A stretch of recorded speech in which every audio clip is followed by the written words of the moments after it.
£1,000. Don't miss your chance to win over £65,000 worth of prizes. For a chance to win, text GOLD to 63225. One entry costs £2.50 plus one standard network rate message. Or text BONUS to 63225. 5 entries cost £5 plus one standard network rate message. Go to gbnews.com/win. Entries start at £2.50. Call 0903 686 3232. Calls cost £2.50 plus your network access charge. Or post your name and number to GB22 PO Box 8690 Derby DE1 9TT. UK only. Entrance must be 18 or over. Lines close at 4 p.m. on the 21st of August. This is a network giveaway. Entries will be pulled. Please check the closing time if listening or watching on demand. At GB News, we love to hear from you, our loyal community.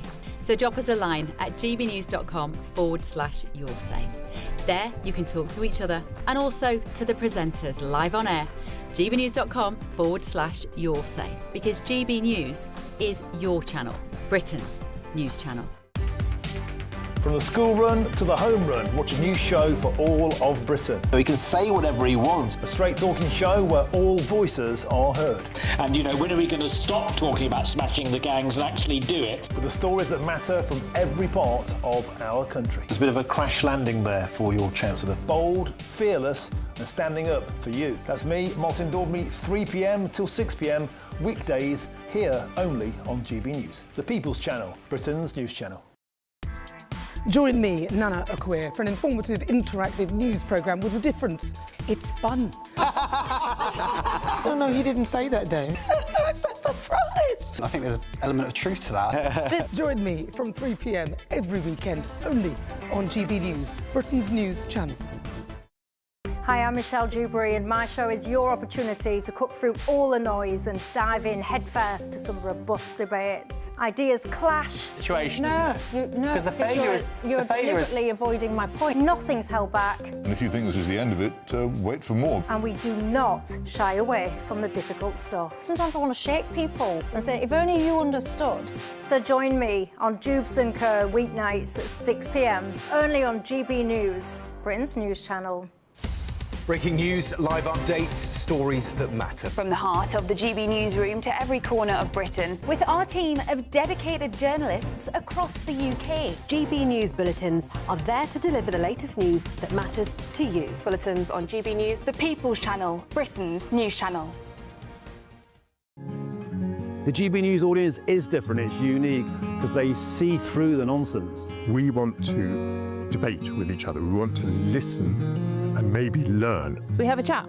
That's what we do. We try and have a chat. They'll watch my programme while they're eating their tea, they'll watch breakfast while they're busy getting their kids ready for school. We want to hear what matters to you, what is news for you.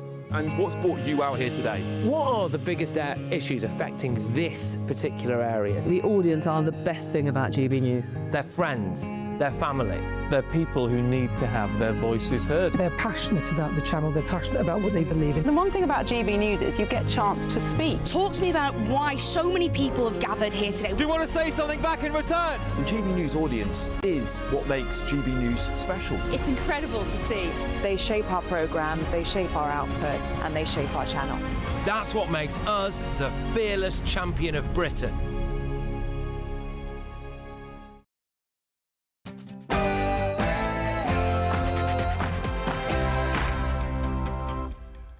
It's 9 p.m. I'm Patrick Christys. Tonight. Yeah. Hey, look, you're breaking the law, my friend. You're breaking the law. There we go. The chopper's arrived. This is absolutely chaos. A migrant boat set on fire in the Channel today, and we sent them back to France. So it can be done. Also.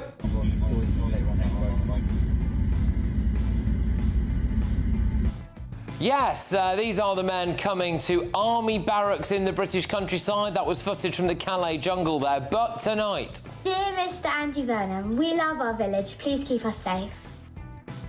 We've got a big GB News exclusive for you. It's powerful stuff, actually. The children of Piddington in Oxfordshire, which is where one of these military barracks full of illegal men is going to be, are begging the Prime Minister not to ruin their childhood. But where is Burnham? Nothing beats a Jet2 holiday. Oh, he's jetted off on holiday with his family, but meanwhile, back in Britain, the smirking little scumbags who killed PC Andrew Harper are set to be released early, and... There are many forms of intellect, there are many forms of intelligence, and I think we're beginning to break that binary and have, you know, more mature conversations about what does that mean. Yes, well, the first black professor at Cambridge is under the cosh a little bit. He's been accused of being a compulsive plagiarist, and...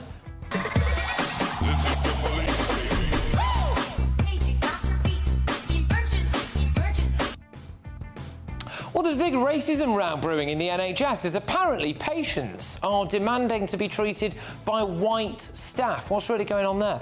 On our panel tonight, we've got GB News contributor Will Kingston, we've got Emma Trimble and journalist and broadcaster Benjamin Butterworth. And can you tell me, please, what happens next here?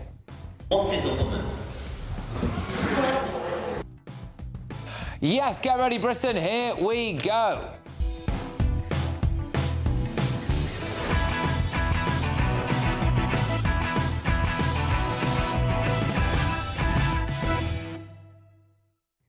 Burnham's letting killers walk free while he jets off on holiday. Next.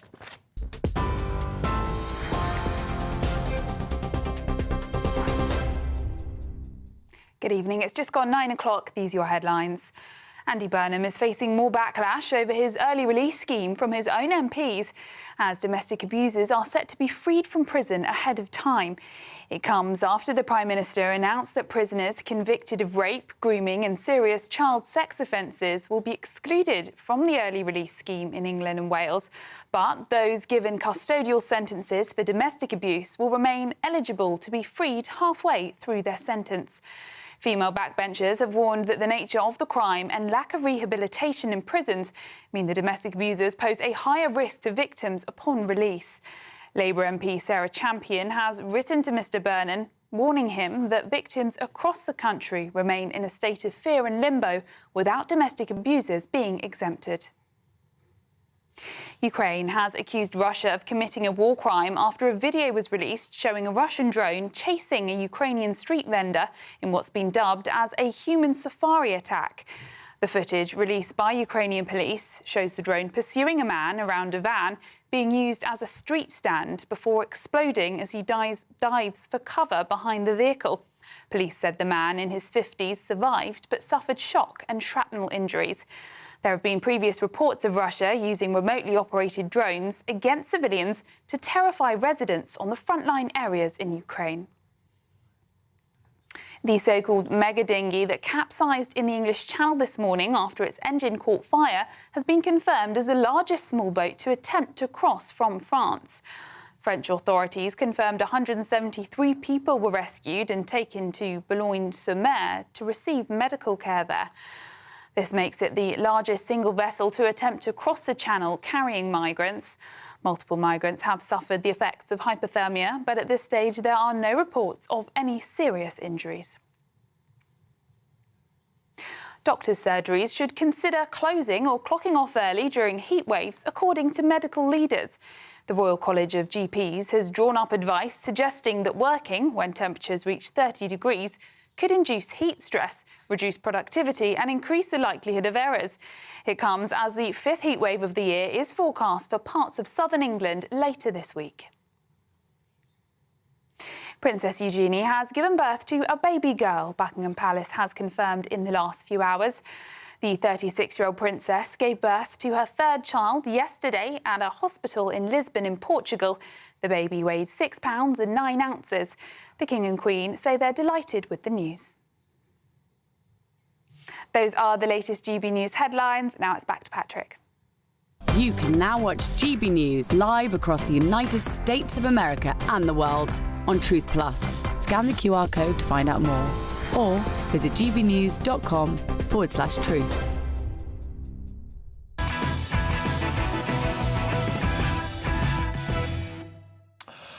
Good evening. Andy Burnham is letting killers loose while he jets off on holiday. I think he's just trying to gaslight the country over the whole prisoner early release scheme. About 2 weeks ago, it emerged that 2 of PC Andrew Harper's killers were going to be released early from prison, and it caused outrage. Everyone was up in arms on the front page of loads of different newspapers. How can you let these people out? It's an absolute disgrace. It's an affront, really, isn't it, to British justice? So up pops Andy Burnham in his first few days as Prime Minister, and he says this. I feel for the family it's an appalling crime that was committed. The main perpetrator will not be subject to any early release. Yeah, now listen very closely to what he said there, because there were actually 3 people who were found guilty of the killing of PC Harper, and 2 of them were set to be released. Now, he made that comment there, and then he paused the early release scheme, so we need to grip it. Listen closely for Andy Burnham, because he always says that, I need to grip this, without telling you exactly what he intends to do. Now, it made it seem, didn't it, like, well, actually, OK, if you're pausing it, then you're probably not going to let any of the killers out. But no, when you really listen back to that, he just said one of them won't be let out, we'll kind of see about the others. And then today, it emerged that that is exactly what's happening. 2 of PC Harper's killers can still be released. And I think Burnham knew that all along, actually, didn't he? They've shown absolutely no remorse. Here they are, after they were found guilty. They were just smirking away, laughing, joking, pulling faces for the camera, all of that stuff. No remorse whatsoever. Now, Burnham knew that this announcement was coming, didn't he? So what did he do? Well, he's gone on holiday. It's Air Miles Andy, isn't it? He released a statement just saying, oh, gosh, that's so awful. So awful. Britain's prison crisis it's got its roots in a failure to add sufficient new places. Absolutely. Oh, I don't want to be letting these guys out. Just, gosh, you know, we better let these killers out, otherwise other killers won't go to prison. They need the prison space, though, in reality, in my view, just in case a middle-aged woman tweets something fruity after a couple of glasses of wine, don't they? We've got to have the prison places for that. He managed to get number 10 North up and running and very much secure within a few days. Just shows you what his priorities really are. That, doesn't it? That, and of course, going on holiday. The one saving grace in all of this, though, is that rapists and child sex offenders will now not be released early. But tonight, I can exclusively reveal that it is far too little, far too late. Yes, I can now reveal that 4 leaders of child sex grooming gangs who were jailed for a combined 45 years are now back on Britain's streets after only serving a fraction of their sentences in custody. The convicted rapists and abusers targeted vulnerable girls as young as 12 in grooming gang cases across Manchester, Oxford, Rotherham and Gateshead. They include Romanian national Parisian Kalin, who was jailed for 13 years in 2019 after repeatedly raping a 12-year-old girl before facilitating other men's access to her. He raped the child in bushes after she met members of the gang in Longsight, around the Manchester area, and later took her to a brothel house in Levenshulme. The girl, who was in care at the time, was moved away from Manchester by authorities after they recognised that she was at risk of sexual exploitation. But when she returned to the city aged 14, Callan encountered her again and ordered her into his car and raped her again. He was convicted of 4 counts of raping a child under the age of 13, raping a second victim aged 14, arranging the commission of a child sex offence, inciting an under 13 to engage in sexual activity, and assaulting a child. The sentencing judge did brand the Romanian gang's behaviour as heartless, immoral and illegal. He's out of prison now. Also out of prison is Moinul Islam, who's 50 years old, of Pakistani heritage, who was handed a 15-year and 9-month sentence at Oxford Crown Court in 2018 for rape, 2 indecent assaults and supplying cannabis. Islam belonged to an 8-man grooming gang which abused 5 girls aged between 13 and 17 in Oxford over a 7-year period. The vulnerable teenagers were drawn into the group using things like flattery, drugs and alcohol before being raped and sexually assaulted in cars, parks, lay-bys and guest houses. One victim told the court that girls were collected in a Nissan people carrier, sexually abused and then dumped off somewhere. Another described the men taking turns to assault her after she'd become intoxicated. The judge at the time said that they were sinister and said that there had been hundreds of episodes of sexual abuse, which left the victims shattered. Anyway, he's back out on the streets now. Salah Ahmed El-Hakam, he's another one, 47 years old. He's also now left custody after receiving a 15-year sentence for rape at Sheffield Crown Court in 2018.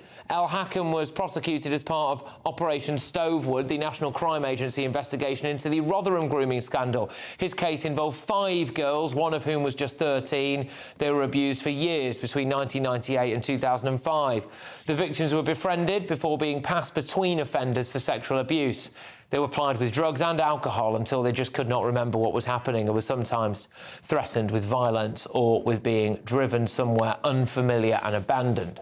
Prosecutors said that the men treated the girls as if they were their property and showed no remorse even after being arrested. El-Hakam was among 6 men handed a total 101 years behind bars following an 8-week trial. Anyway, he's back out on the streets now, apparently. The 4th offender, another Romanian national, this time called Stefan Chiaru. He was jailed for 18 months at Newcastle Crown Court as recently as December the 12th last year.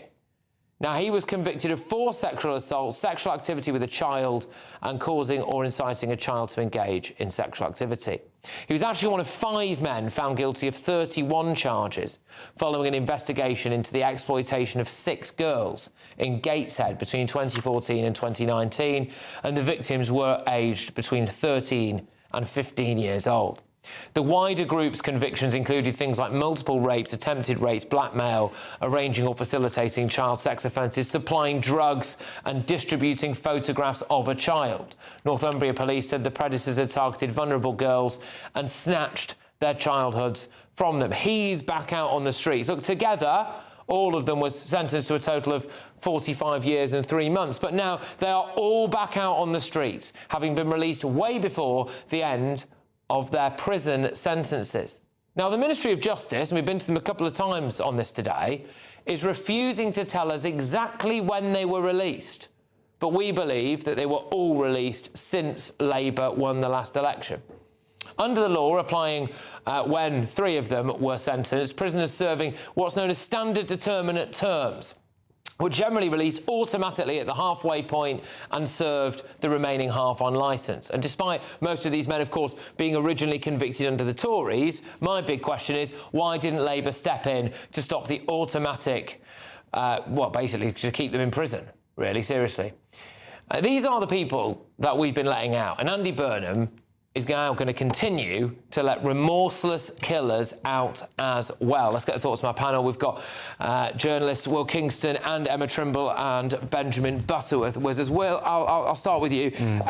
Yeah, look, I mean, Burnham's just still letting remorseless killers back out onto the streets and blaming it on a lack of prison capacity. Yeah. Well, Patrick, first and foremost, strength and love to the victims and their families. I can only imagine how they're feeling at the moment.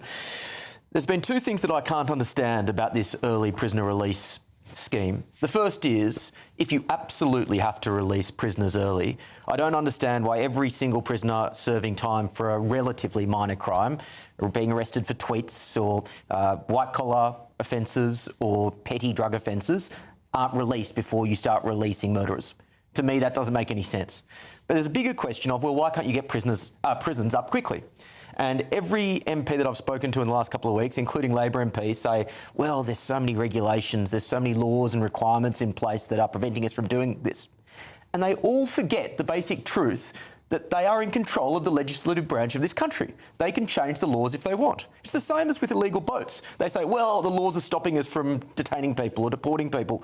And it's just this easy way for politicians to avoid responsibility and to stop things from happening, which really they just want to leave to the civil service and they can then wash their hands off. It's political cowardice, effectively. Yeah, I mean, I think what I was really trying to show with that, the examples there of some of those monsters who have been released, is that, yeah, that we believe that happened under the Labour government since the last election. And for Burnham to come out now, just before he's nipped off to the Algarve or wherever he's gone, to come out and say, well, I tell you, this is some kind of win, that we're not going to let rapists and child sex offenders out, but we are still going to let people out who are cop killers.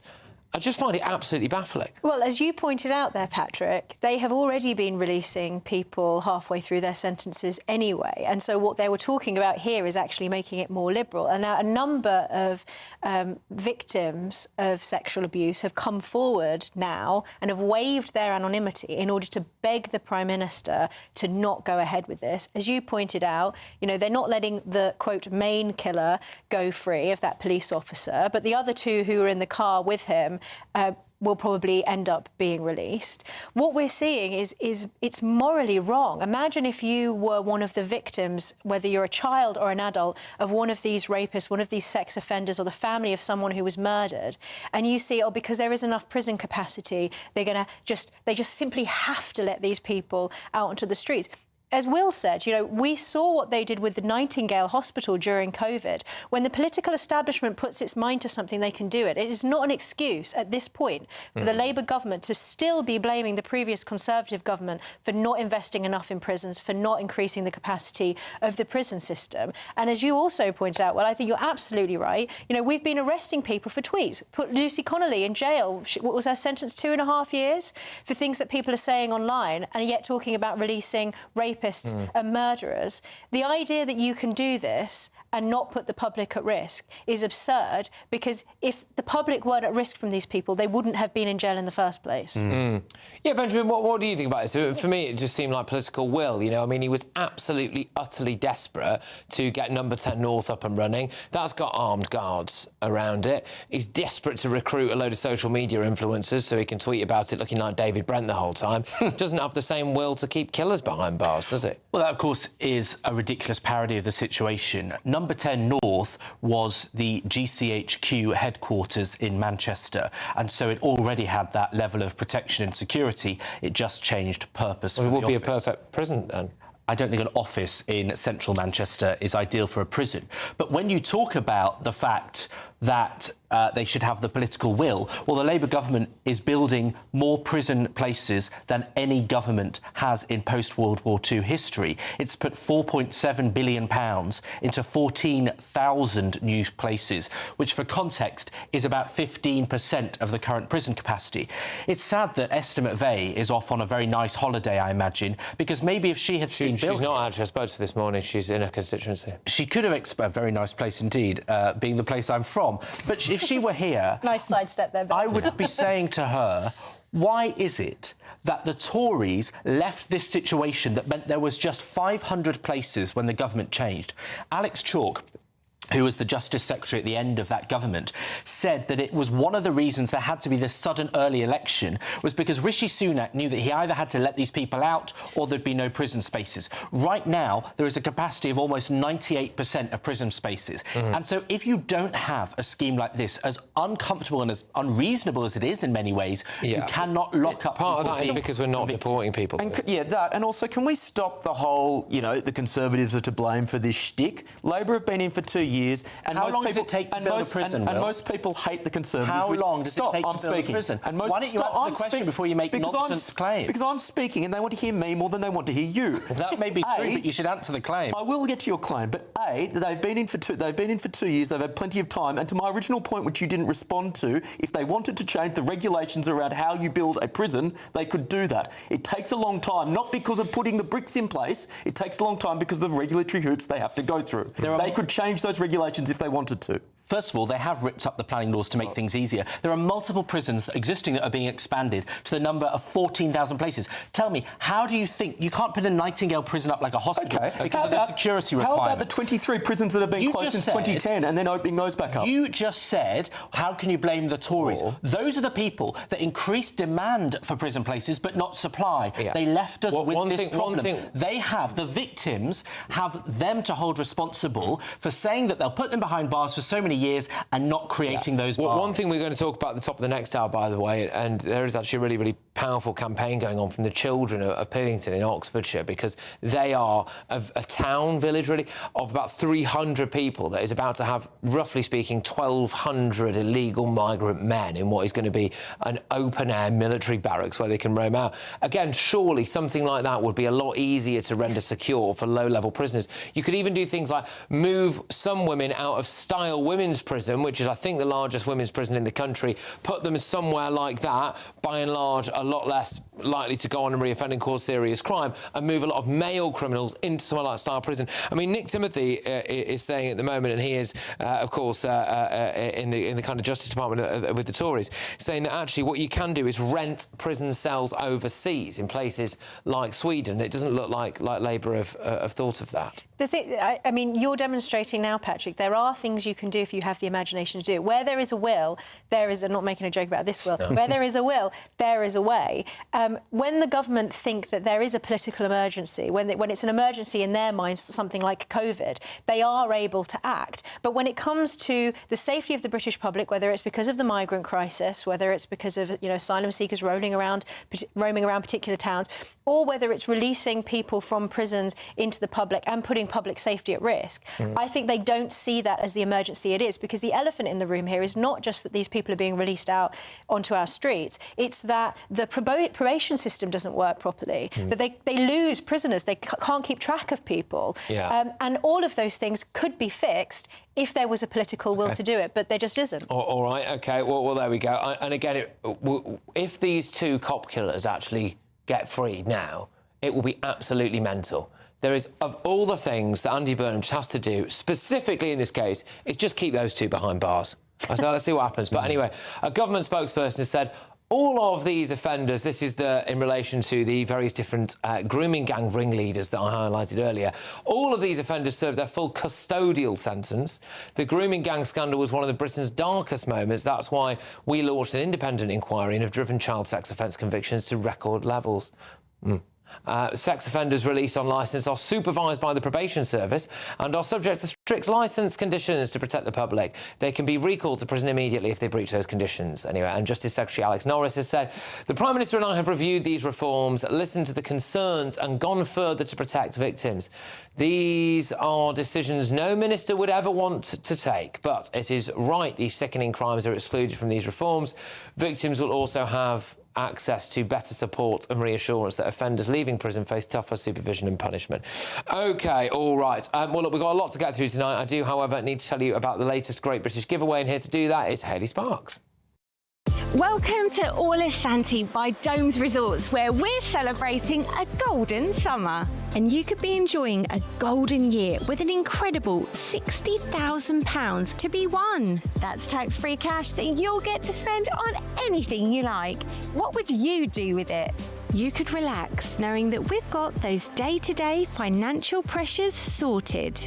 Or find yourself celebrating in the lap of five-star luxury, somewhere like here, the Spritzeria. Plus, we'll give you a fine gold bullion bar worth over £5,000 that you can keep or gift to a loved one. Don't miss your chance to win over £65,000 worth of prizes. For a chance to win £60,000 in tax-free cash and a real gold bar, text GOLD to 63225. One entry costs £2.50 plus one standard network rate message, or text BONUS to 63225. 5 entries cost £5 plus one standard network rate message. Go to gbnews.com/win. Entry start at £2.50. Call 0903 686 3232. Calls cost £2.50 plus your network access charge, or post your name and number to GB22 PO Box 8690 Derby DE1 9TT. UK only. Entrance must be 18 or over. Lines close at 4 p.m. on the 21st of August. This is a network giveaway. Entries will be pulled. Please check the closing time if listening or watching on demand. Good luck.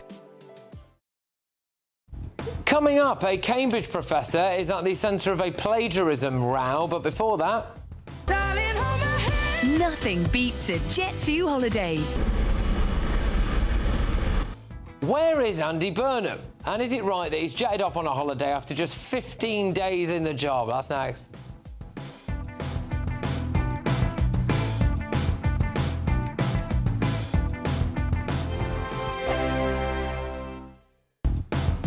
Do you trust what you're being told? Good, because neither do I. Those are just facts. I'm Alex Armstrong, and on my show, we'll expose the spin. Well, I want to answer that because you didn't let me last time, because you always speak over me. The broken promises. To deny that is denying the truth. And the hypocrisy. Needs to stop. You think we can allow? Politics, policy, parliament.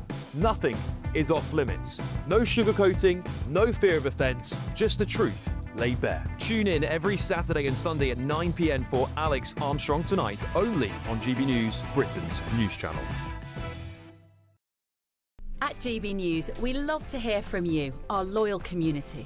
So drop us a line at gbnews.com/yoursay. There you can talk to each other and also to the presenters live on air. gbnews.com/yoursay, because GB News is your channel, Britain's news channel. Here at GB News, we made a promise to tell your stories. And on the 6th of August, we're marking 5 years of doing exactly that. Celebrate with us by having your say. Join in the debates live on TV and radio. And tune in as your favourite presenters are live across the country, from Leeds to Aberdeen, from Belfast to Barry Island. Plus, join me in Essex for our biggest live show of the year. Tune in this Thursday, only on GB News, the People's Channel, Britain's news channel. From the school run to the home run, watch a new show for all of Britain. He can say whatever he wants. A straight talking show where all voices are heard.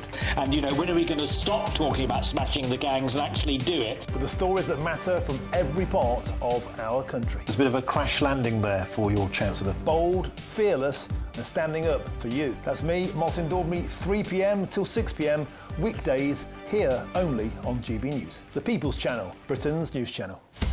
Breaking news, live updates, stories that matter. From the heart of the GB newsroom to every corner of Britain. With our team of dedicated journalists across the UK. GB News bulletins are there to deliver the latest news that matters to you. Bulletins on GB News, the People's Channel, Britain's news channel.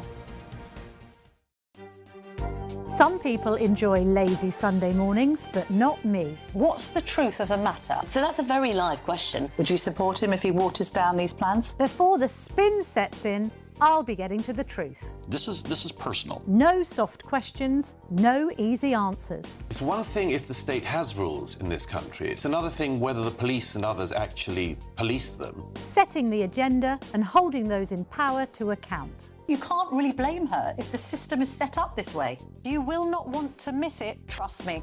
The Camilla Tominey Show, Sundays from 9:30, only on GB News.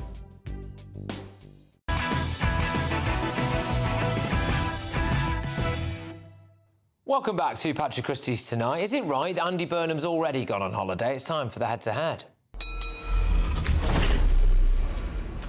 Well, nice work if you can get it, isn't it? Just 15 days into the job and Prime Minister Andy Burnham has apparently jetted off on a family holiday. Yes, you heard that right. It's Air Miles Andy, isn't it? His paradise retreat comes after a whirlwind of sort of policy announcements and a fresh wave of small boat crossings. But fear not, number 10, one of them, insists that it's business as usual, saying that he'll stay in constant contact with officials and continue conducting meetings whilst he's away.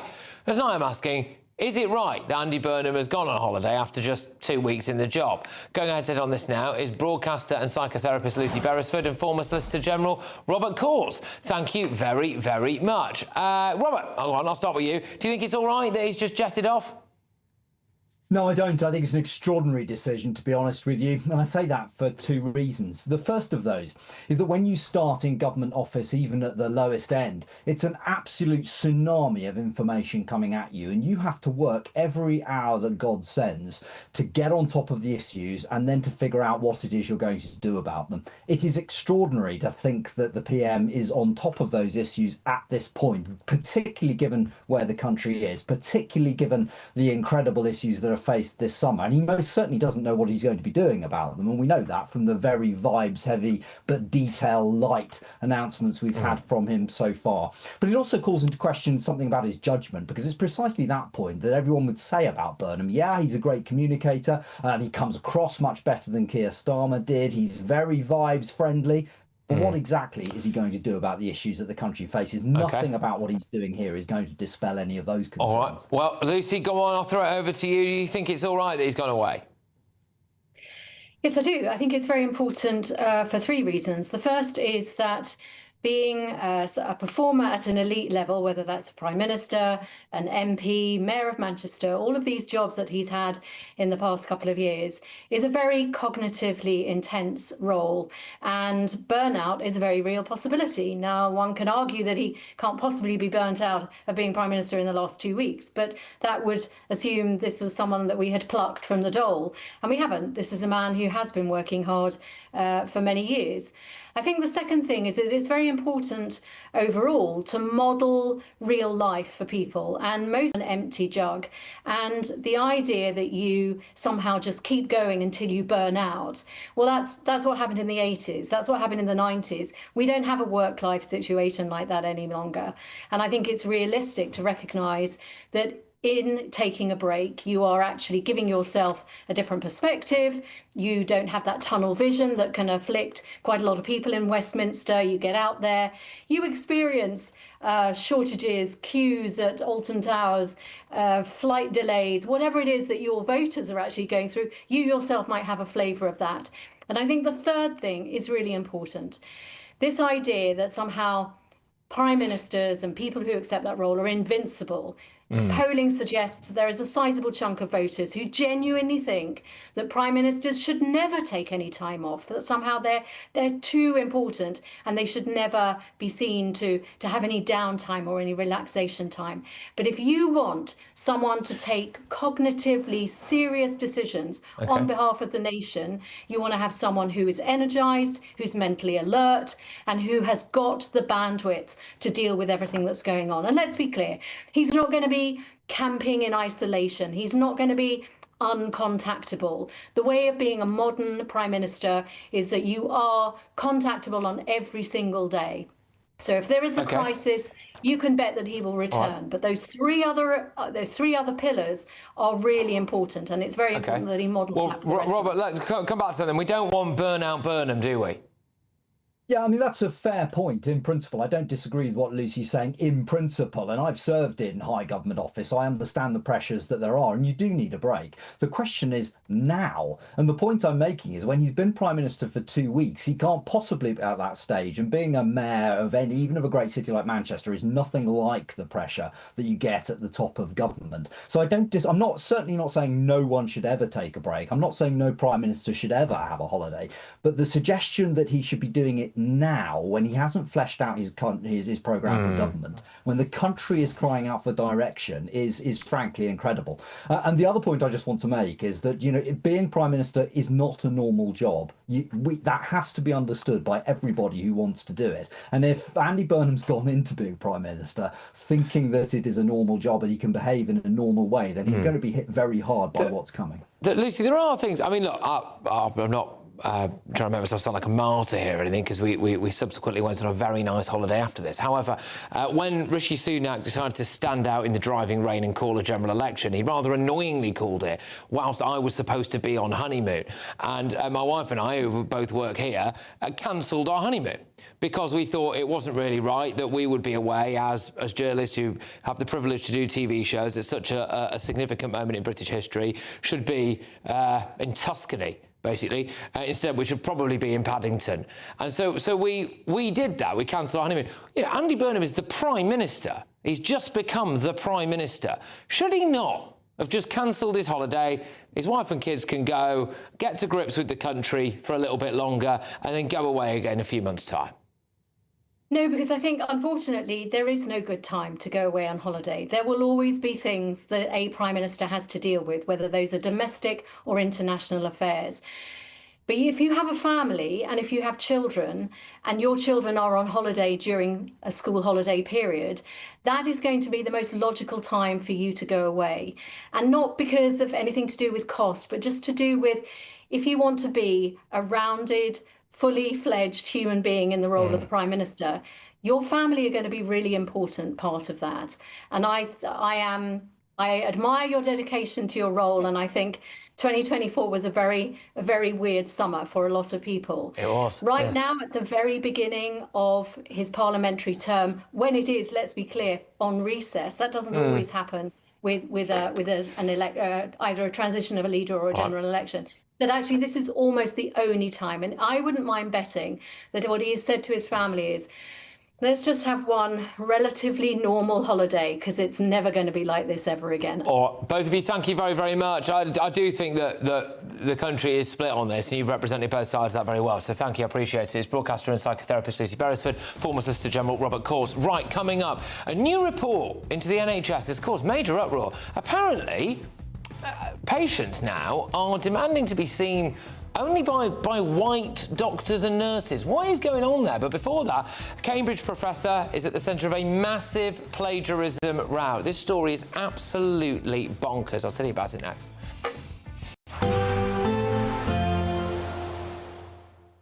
Be nice to escape the grey. Clear skies, here we come. As clear as our travel insurance. All Clear Travel Insurance sponsors GB News Travel Destinations Forecast. The heat is building and intensifying across central and eastern parts of Europe through the next few days. Fine for many parts of Europe, but the risk of thunderstorms for the Alps and a few scattered elsewhere in many parts. I think for the Canary Islands, mostly dry with sunny spells and feeling hot here. 1 or 2 showers and thunderstorms for northern and eastern parts of Spain, otherwise hot sunshine. But the temperatures across Italy into Croatia, more especially into Hungary and Bulgaria, really quite high for the time of year, up into the high 30s. All Clear Travel Insurance sponsors GB News Travel Destinations Forecast. Hello again, very good evening to you. I'm here from the Met Office with your GB News weather update. Now, as we look to tomorrow, it is going to be a cooler, less humid day than today in the southeast, but further north there are big similarities with today really. We're still heavily under the influence of low pressure and its associated frontal system. Now, the more persistent rain we've seen across parts of Scotland today, that is going to start to clear away towards the north through the rest of this evening and overnight, but lingering across far northern parts of Scotland. And then elsewhere, yes, there will be some showery outbreaks of rain, but especially towards the east, a lot of dry, clear weather to come overnight. It is going to be a warm night, temperatures widely holding up in the mid to high teens, especially in the more built-up areas.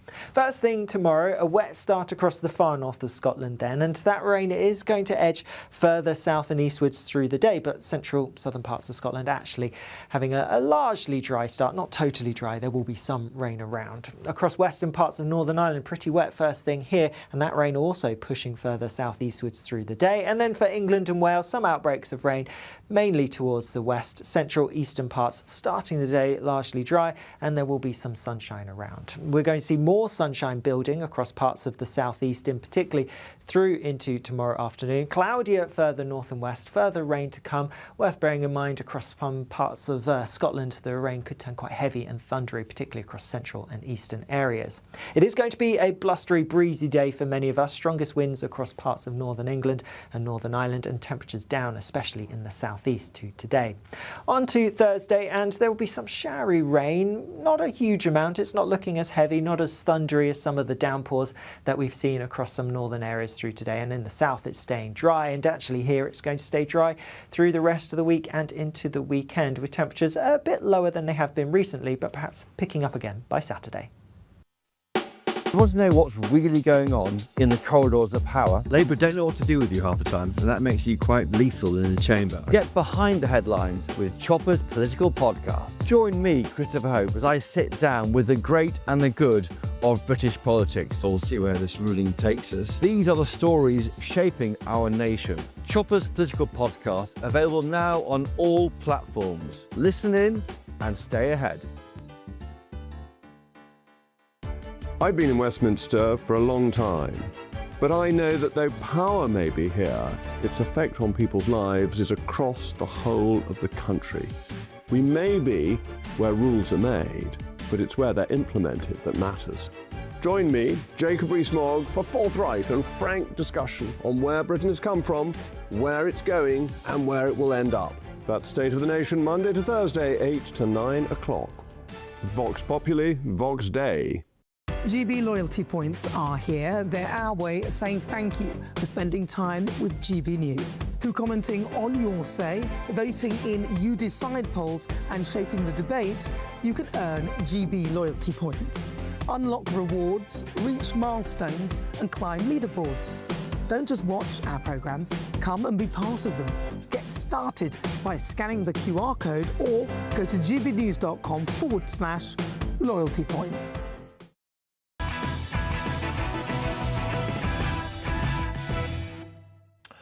Yes, well, it turns out the potential sighting of a great white shark in the Channel is not, in fact, the most bonkers story we're going to be covering tonight, because the Cambridge professor at the centre of a plagiarism row has today been given a fresh rebuke from Glasgow University.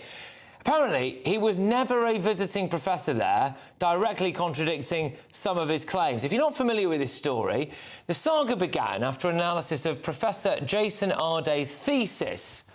And apparently, it came up with numerous instances of plagiarism. Now, Professor Arday, who's the youngest black professor at Cambridge, has not denied the allegation, citing his autism to explain the discrepancies. But who is he? And what else has he claimed? Well, at 37, he did become the youngest black professor in Cambridge's history and a prominent figure in the university's diversity, equity and inclusion agenda. His other claims have also proved controversial. He claimed to have run 600 miles in 6 days, which would make him an elite world-class athlete. He's since adjusted that to 12 days, which is still pretty good going. He claimed that a pig's head was sent to his parents' house as part of a harassment campaign. Police have since denied this. He even claimed to have appeared on 7 Up, a TV show that aired 20 years before he was born. Professor Arday told The Times that there has been a racially motivated campaign against him since he took his position. But has this whole disaster just exposed the fatal flaws of DEI policies? Well, joining us now is the legal academic and writer, Professor Andrew Tettenborn. Andrew, thank you very, very much. A remarkable story here that appears to be absolutely unravelling for Jason Arday. What do you make of what's going on here? Well, I think it's looking more and more like a case where the DEI tail has been merrily wagging the intellectual dog. We leave aside for the moment the fact that we seem to have quite a lot of evidence of Walter Mitty behaviour. I suppose if someone is a brilliant Cambridge professor, the fact that he says he ran so many marathons in so many days when he didn't might be said to be beside the point. But the real trouble is that there are clear indications that actually he's not that brilliant. We look at, for example, the thesis. Now, and the various writings he's done since. I've had a look through one or two. I'm not an expert in educational sociology, but they seem to me to be fairly banal. They don't seem to me to break enormously exciting ground.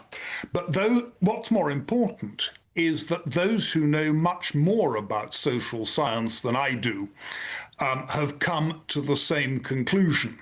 They've said that this is simply rather mediocre work.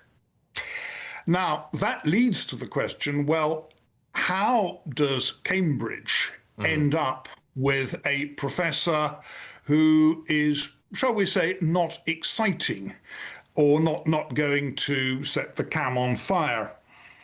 And my worry is that DEI may very well have led this process. Quite. And there are various ways in which it can happen, because the appointment is made by a committee of the academic great and good from various other fairly prestigious universities. But there is a large degree of tacit agreement among senior university people that DEI is particularly important. I think quite a lot tend to, at least unconsciously, say, well, even if this is not as good as we might expect, it's not that person's fault, and therefore we should take that into account. I have a horrible feeling that this happened. Now, the other point, of course, which is worth making, which nobody's made before, is this. Suppose you're on that committee and you've read what he's written and you think, well, okay, he's had a hard life and so on, but this frankly isn't very good. There's nothing to stop you saying, well, Cambridge is the bee's knees, Cambridge is the top of the world. I would vote not to make an appointment. Yes.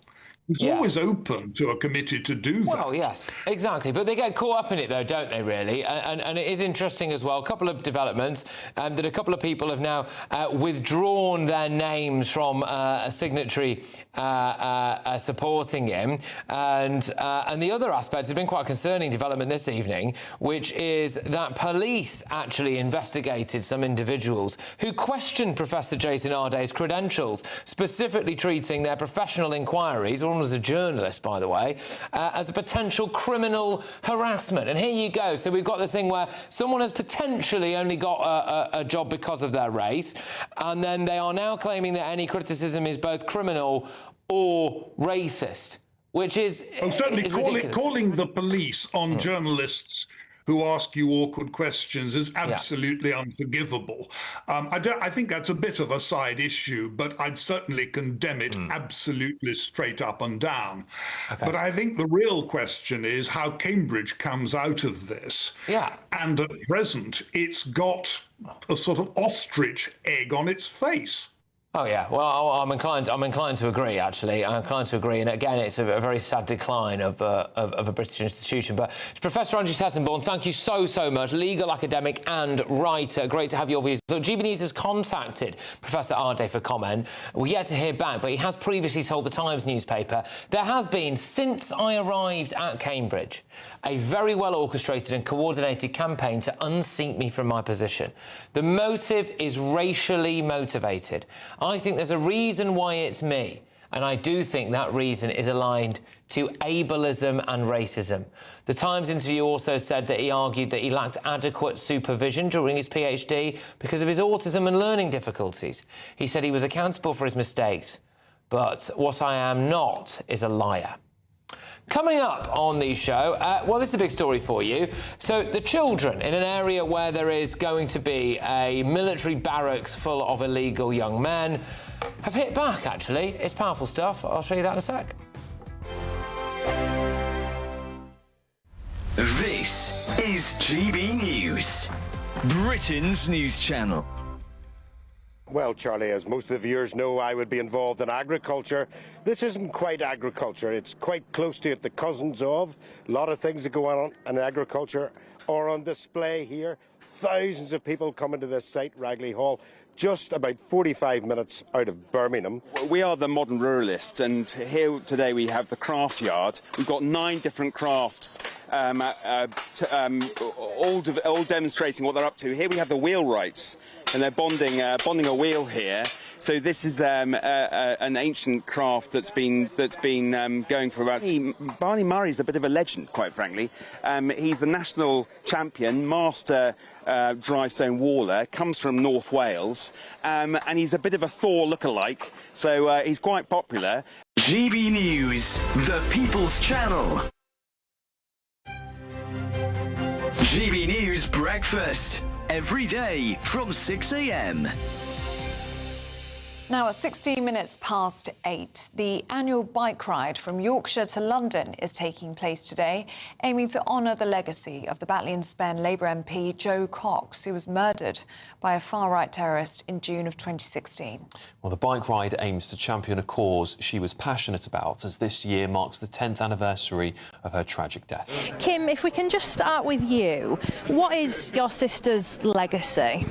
Well, there's so much that we've got to be proud of that's been done in Jo's name.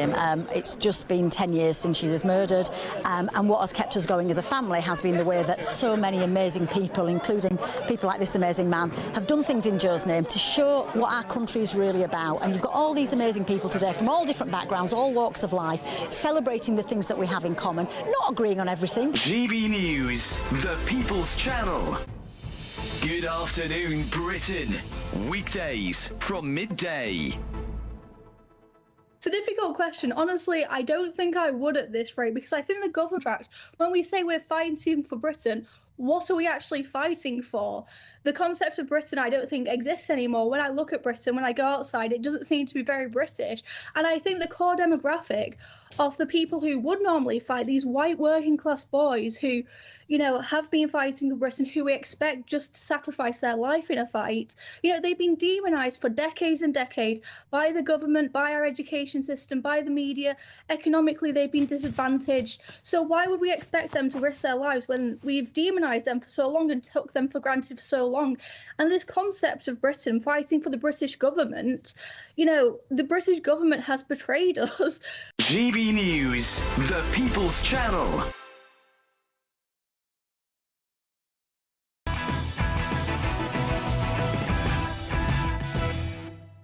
Welcome back. So a new report into the NHS has caused quite a stir, actually, amid accusations of a surge in racist abuse from patients. The research from the Society of Radiographers claims that patients have reportedly refused to be treated by black and Asian staff, as well as reports of racial slurs and abusive language. But what is really going on here? I'm joined now by an NHS doctor, Dr. Basha Mukherjee. Thank you very much for joining us. What is happening here? Is it as straightforward as some people are going into the NHS and saying, I will only be treated by a white person? I will put my hands up and say that I personally, having been a person of colour, not personally faced any racism myself from patients. However, I think there is some systemic issues where a lot of patients come in feeling very entitled that they get to choose who treats them. And I feel that it comes from the fact that the NHS remains free. And I do believe that a deterrent needs to be put in place where they do see the value of the treatment that they're being offered, and they can really only appreciate that if they had to pay for it, or at least some amount or some portion of it. And actually, we still don't really have solidarity from trusts and hospitals and boards to support staff. It is so much, there is so much of red tape to actually ban an abusive patient that some people don't even bother with it. I mean, there's part of this, some trusts are saying that they don't have to, staff don't have to offer non-urgent care to these patients. I don't think patients who are, or anybody who is abusive, aggressive, should be given even urgent care. That's my opinion, personally. Wow, OK, all right. Well, the only thing I would say about this, and look, I hope it's really clear that any just kind of out-and-out racism is obviously wrong. It doesn't matter how much pain you're in or anything like that. You know, there's no excuse for anything. There are stories, though, and I actually have personally experienced this myself, where you are in the NHS and you are confronted by someone who actually doesn't really speak English that well. And that is a problem, especially for older patients who might already have hearing difficulties. I mean, there's a story today, there's an Egyptian surgeon who's been struck off after wrongly connecting someone's organs, you know. So I do wonder, that's not racism, is it? Calling that stuff out. And I wonder if that's being kind of wrapped up in this a bit. See, I do agree that there's very much grey shades here. I do want to say that across the board, aggression towards frontline staff has increased massively. And I understand why, because patients are angry. They're having to wait 12 hours at A&Es, and waiting lists are so long. They can't access healthcare. And with no access to the decision makers, let's say, the easiest targets are the frontline staff. However, there is the grey areas where truly patients who are hard of hearing, they're having to do remote assessments, etc., mental health assessments even, and sometimes they genuinely cannot communicate with the person on the other side. And I feel for those people, because that is not fair. No. And I do think there needs to be a certain standard of English and standard of communication that needs to be met before patient, people are, staff are, employed. Absolutely. Look, Basha, I really appreciate you coming. I'm sorry it was a bit short and sweet, but we've got to move on. With Basha Mukherjee, the NHS doctor. Look, in response, NHS England said that race abuse towards staff is completely unacceptable. And coming up, I've got a very powerful campaign for you about the asylum seeker barriers. You're going to want to see this.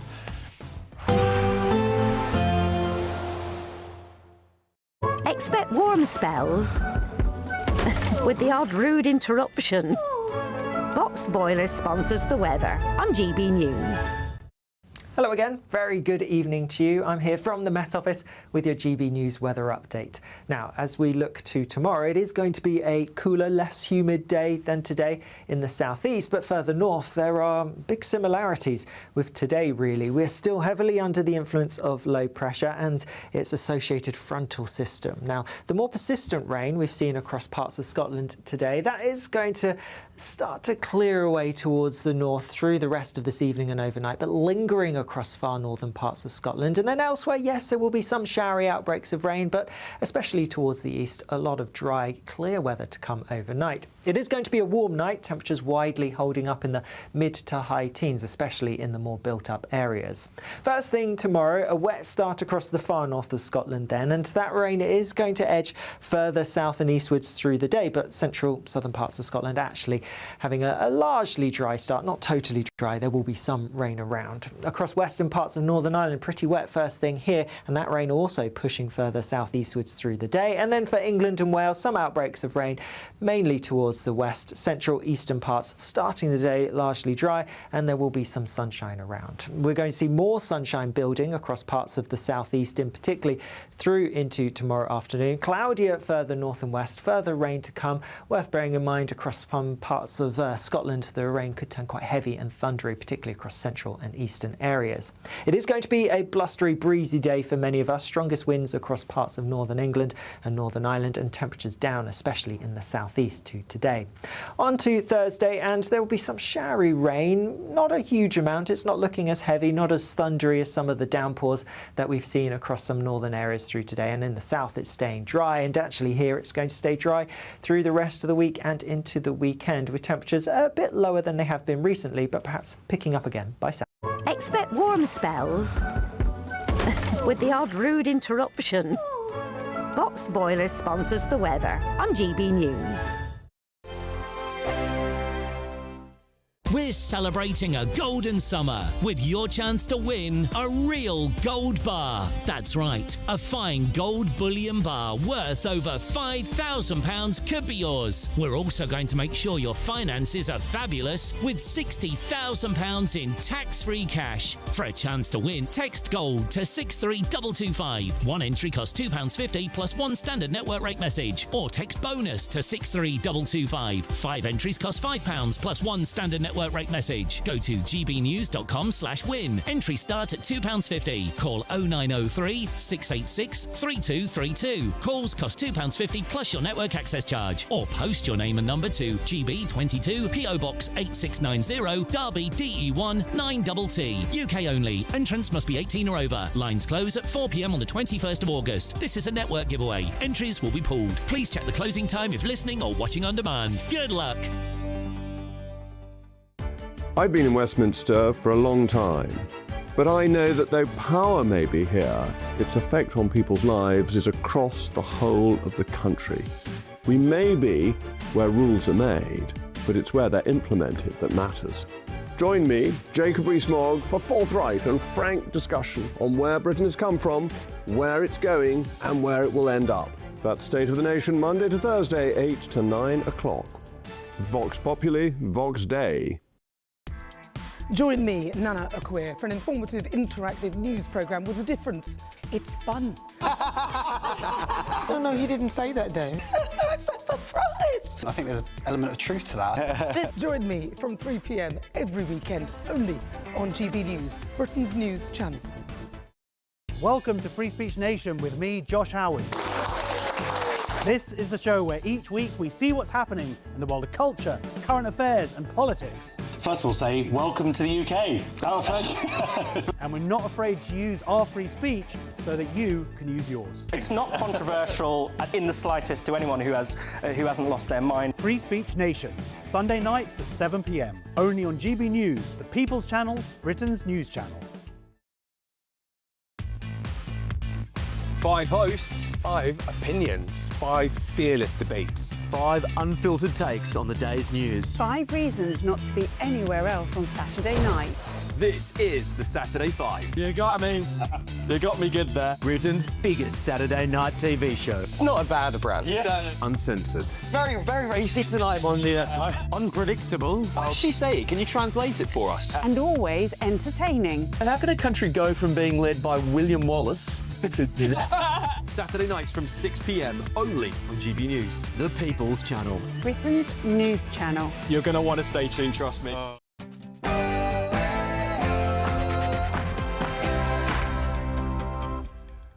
It's 10 p.m. I'm Patrick Christys. Tonight. Yeah. Hey, look, you're breaking the law, my friend. You're breaking the law. There we go. The chopper's arrived. This is absolutely chaos here. Well, a migrant boat set on fire in the Channel today, and we actually sent them back to France, so it can be done. Also,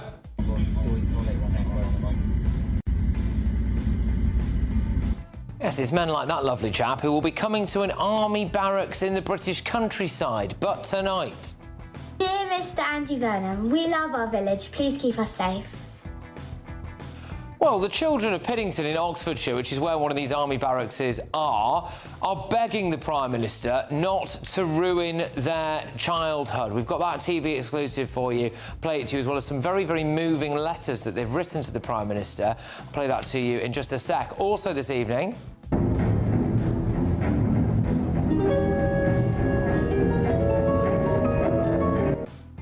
Yes, a shark was spotted in the English Channel. People are thinking that it might actually be a great white shark. On our panel this evening, we've got GB News contributor Will Kingston, journalist Emma Trimble, and journalist and broadcaster Benjamin Butterworth. Can you just tell me what's going on here, please? What is a woman? Oh, that clip is sublime. Get ready, Britain. Here we go.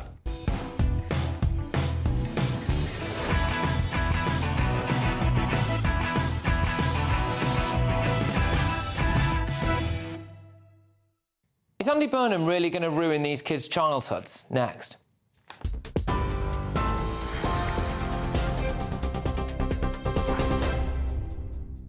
Good evening. It's just gone 10 o'clock. These are your headlines. Andy Burnham is facing more backlash over his early release scheme from his own MPs as domestic abusers are set to be freed from prison ahead of time. It comes after the Prime Minister announced that prisoners convicted of rape, grooming and serious child sex offences will be excluded from early release schemes in England and Wales. But those given custodial sentences for domestic abuse will remain eligible to be freed halfway through their sentence. Female backbenchers have warned that the nature of the crime and lack of rehabilitation in prisons means that domestic abusers pose a higher risk to victims upon release. Labour MP Sarah Champion has written to Mr Burnham warning him that victims across the country remain in a state of fear and limbo without domestic abusers being exempted. Oil prices have fallen again today amid hopes a deal could soon be reached on reopening the Strait of Hormuz. The US has reported progress on an agreement over the key shipping route, although Tehran has denied President Donald Trump's claims that talks are already underway. Qatar, meanwhile, has said mediators were making progress in the efforts to end the US-Iran war. The cost of a barrel of Brent crude, the global benchmark for oil prices, fell by 5% to under £60 after the news of supply disruptions potentially being eased. The so-called mega dinghy that capsized in the English Channel this morning after its engines caught fire has been confirmed as the largest small boat to attempt to cross from France. French authorities confirmed 173 people were rescued and taken to Boulogne-sur-Mer to receive medical care there. This makes it the largest single vessel to attempt to cross the Channel carrying migrants. Multiple migrants have suffered the effects of hypothermia, but at this stage there are no reports of any serious injuries. Ukraine has accused Russia of committing a war crime after a video was released showing a Russian drone chasing a Ukrainian street vendor in what's being dubbed a human safari attack. The footage released by Ukrainian police shows the drone pursuing a man around a van being used as a street stand before exploding as he dives for cover behind the vehicle. Police said the man in his 50s survived but suffered shock and shrapnel injuries. There have been previous reports of Russia using remotely operated drones against civilians to terrify residents of frontline areas in Ukraine. Princess Eugenie has given birth to a baby girl, Buckingham Palace has announced. The 36-year-old princess gave birth to her third child yesterday at a hospital in Lisbon in Portugal. The baby weighed 6 pounds and 9 ounces. The King and Queen say they're delighted with the news. Those are the latest GB News headlines. Now it's back to Patrick. You can now watch GB News live across the United States of America and the world on Truth Plus. Scan the QR code to find out more or visit gbnews.com/truth.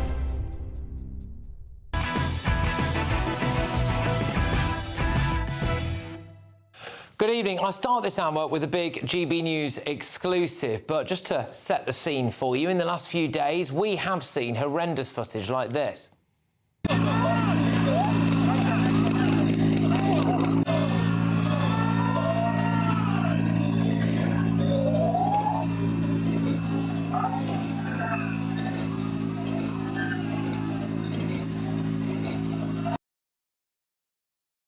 Thousands of young men from the third world with alien cultures breaking into Britain. They were actually pushing one of the very few women that does get on a small boat off into the sea there. We've also seen stories like this. An Afghan small boat migrant charged with the alleged murder of a British woman in Greece. Her body was stuffed into a suitcase and discarded in that derelict building that you're looking at on your screens right now. And of course, we've seen incidents like this.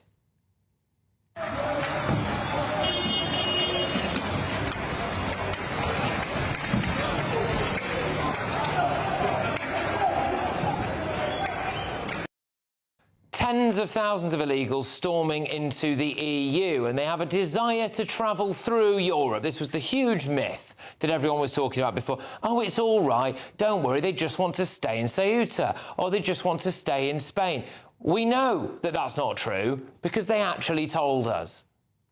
Ahora a Londres, ¿dónde vas? Europa. Para Europa. Europa. Todo ¿Qué Europa. parte? Nosotros todo Europa. Hasta, te digo yo, hasta Rumanía. All of Europe up to Romania. There's a longer version of that clip. They talk about Belgium, Denmark, etc. Don't really want to stay in Spain, do they? Today in northern France, we heard from this lovely future doctor or engineer. Go. Let's go. What the Let's go. Let's go.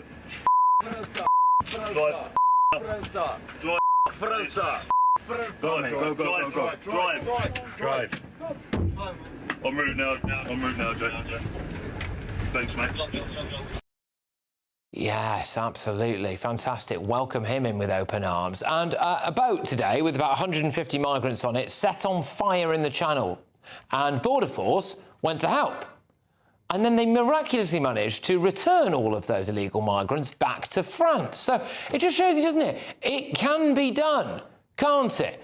But the reality is that these men are coming to Britain, to the various different military barracks that this Labour government is going to use as dumping grounds in rural, peaceful, idyllic English towns and villages. Well, now I can reveal that the villagers of Piddington in Oxfordshire have hit back. They have 300 residents, roughly, in that area, and the barracks could accommodate 1,250 illegal migrant men. Andy Burnham is relaxing on a nice summer holiday with his family. Well, the families of Piddington, they're certainly not relaxing. And now we can reveal that the children of that area have today written very powerful letters to Andy Burnham, begging him to protect their childhoods. One of them has written, I love living in Piddington. I love playing in the park. And obviously they're very worried they're not going to be able to do that if you move about 1,000 illegals into their area. Another one said, I love living in Piddington because I can visit my sister's grave. And I worry now that I won't be able to do that anymore. And sadly, they've got a right to think that, haven't they? Because we've seen from Ceuta that illegal migrants have set up camps and actually been using a graveyard as a toilet. The children are telling Andy Burnham how much they love playing freely in their local park, walking their dogs. They've issued some powerful video messages to him as well. Dear Andy Burnham, I love our village. It's so important to me. Andy, I love Piddington. I love Piddington because I like walking my dog through the village. Mr. Burnham, I love Piddington because I like cycling through the village to see my friends. It's really sad, isn't it? Seriously, it is so sad that we appear content to ruin or negatively impact the childhood of so many of those youngsters for the sake of accommodating illegal migrants, walking their dogs, cycling, meeting friends, all things that will have to stop if 1,000 illegal men are just unleashed into their area. And just listen to these two boys and their message as well. To Andy Burnham, I like my village exactly how it is and I don't want it to be changed. Dear Prime Minister, I love a park in Piddington. Well, I'm actually very pleased now to be joined by the Chair of Piddington Parish Council, Tim McNally, alongside local residents Gina Perkin and Jamie Perkin. Thank you so much for joining us. Gina and Jamie, I'll start with you, if that's OK. I believe that we just saw there your children, two of them, and why do you feel so strongly about this? And what conversations have you been having with your kids about the potential for these illegal men to be in your area? Well, we've had to tackle this a very age-appropriate way. So obviously they've seen us campaigning, we've done our lovely Piddington sign, so we've had to try and explain how we're quite a small village and what the government want to do is put quite a substantial amount of men next to their park, basically. And we've had to try and explain that it might have to change the way we live our lives. Going down to see their sister's grave at the graveyard, we may have to walk them down there. Their grandparents live in the village. They might not be able to ride their bikes down there. I mean, our children are still quite young, so this is their whole childhood that will be affected. Eldest is 7, so if this is for a minimum of 10 years, he'll be 18, so that's his childhood gone. So we've just had to explain that the Prime Minister isn't listening to the adults, so if you want to, there's no pressure for our kids. If they would like to write a letter explaining what Piddington means to them, then do so. And our eldest was very strong that visiting a sister was all he wanted to put on that letter. Yeah, Tim, I'll come to you in a second if that's all right. But Jamie, I'd just like to ask you about that, because that is such an emotional thing, especially for such young children as yours are, to be talking about having that real urge to visit their sister's grave and that might have to stop. I mean, that must be utterly heartbreaking for your family. It is. And thanks for having us on, Patrick, because it's quite as you can imagine at the moment, it's quite an emotional time for all of us. As you can probably imagine, having this news dumped on you 4 or 5 weeks ago now, and then left just to rot on your doorstep to hear nothing else from it. It's been a long 4 or 5 weeks for the whole village, not just for us. This isn't just about us anymore. This is about everybody now. This is going to happen nationwide. We know that. But trying to explain to our children how it could affect their childhood, it's not been easy. But the problem is, it's also been quite difficult when the government are telling us nothing. So we are trying to explain something with very little detail, because nobody, and when I say nobody, I mean not one single person, will come back to us. So they've dropped the bombshell on us 4 or 5 weeks ago, and then not a single peep from anybody. Yeah, it's just absolutely disgraceful. Absolutely disgraceful. Tim McNally, the chair of Piddington Parish Council, we're looking at some of these letters that are written there now. Parents should not be having to have these kind of conversations with their kids, and children who, it's summer holidays, the weather's been great, arguably a little bit too hot at times, but the weather's been great. You live in a lovely area, beautiful area. They should be out enjoying themselves, not a care in the world. And instead, they are having to write letters to a Prime Minister about your area and their childhoods potentially changing forever. Yeah, thank you, Patrick, for having us. I mean, it's devastating. We've got 46 kids out of the 300 and something in our village. And, you know, what really agitates me is that we've gone to a huge amount of effort to bring Piddington on the map globally.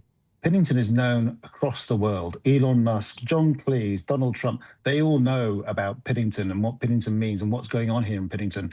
What agitates me immensely is the fact that the Prime Minister can show concern of an event 1,100 miles away of men, 58,000 of them storming a borderline, and yet hasn't got the grace or decency to communicate with his own people in his country, who are basically just 60 miles down the road, who've got only 350 tops people with a disproportionate 1,250 men on the doorstep. This is so disproportionate, so outrageous in the way in which they are governing this country. It's broken, totally broken. Yeah. Absolutely. And just final word to Gina and Jamie, if that's all right. And I do hope that we'll speak again in the coming days and weeks as well. But how will this, in a very practical sense, how will this affect your children's lives? So, like, kind of on the day-to-day, as it currently stands. Go on, just kind of run us through it. Okay. Well, I'll break it down for you, Patrick. My wife next to me, Gina, we've got a 7-month-old baby. So Gina walks our dog down the local park, as most people do in the village with their dogs. They will go down there every single day with their children, with their dogs, and enjoy the area, enjoy the reason that we moved back to the village, to have that freedom. Gene, this isn't just about children. Women won't have that freedom. We won't have that freedom. It will be taken away from us. And as you can probably tell by my voice, it's come to the stage where it's just anger. Because to not communicate with somebody after giving news like that it's mind-blowing. Yeah, it really is. It just works, as a protective father of my children and as a husband, I would not want my wife to be walking our dog and taking our 7, at the time when they move in a few months' time, which they're proposing, 10-month-old baby. I would not like my wife to take them down there with the potential of 1,000 men surrounding her. Who would? Yeah. And look, that really hits home to me. I don't think Andy Burnham would. Well, of course he wouldn't. Of course he would. Of course he wouldn't. Of course he wouldn't. And this is the thing.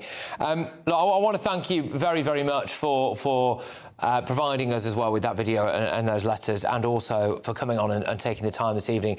Our reporter Jack Carson, I believe, is actually going to be reporting, I think, live from Piddington tomorrow all day. So I believe that you'll probably see him there. And I hope to talk to you all again in the coming days. And I do really seriously mean this, and I know that GB News viewers and listeners do as well. We wish you all the very, very best. And fingers crossed we can get some kind of resolution here. But that is the Chair of Piddington Parish Council, Tim McNally. Thank you, Tim, alongside local residents Gina and Jamie Perkin. Right, let's get the views of my panel. A little bit of a different start to the hour, that, of course, because we just wanted to do the interview there. It's GB News contributor Will Kingston and journalists Emma Trimble and Benjamin Butterworth. Right, OK.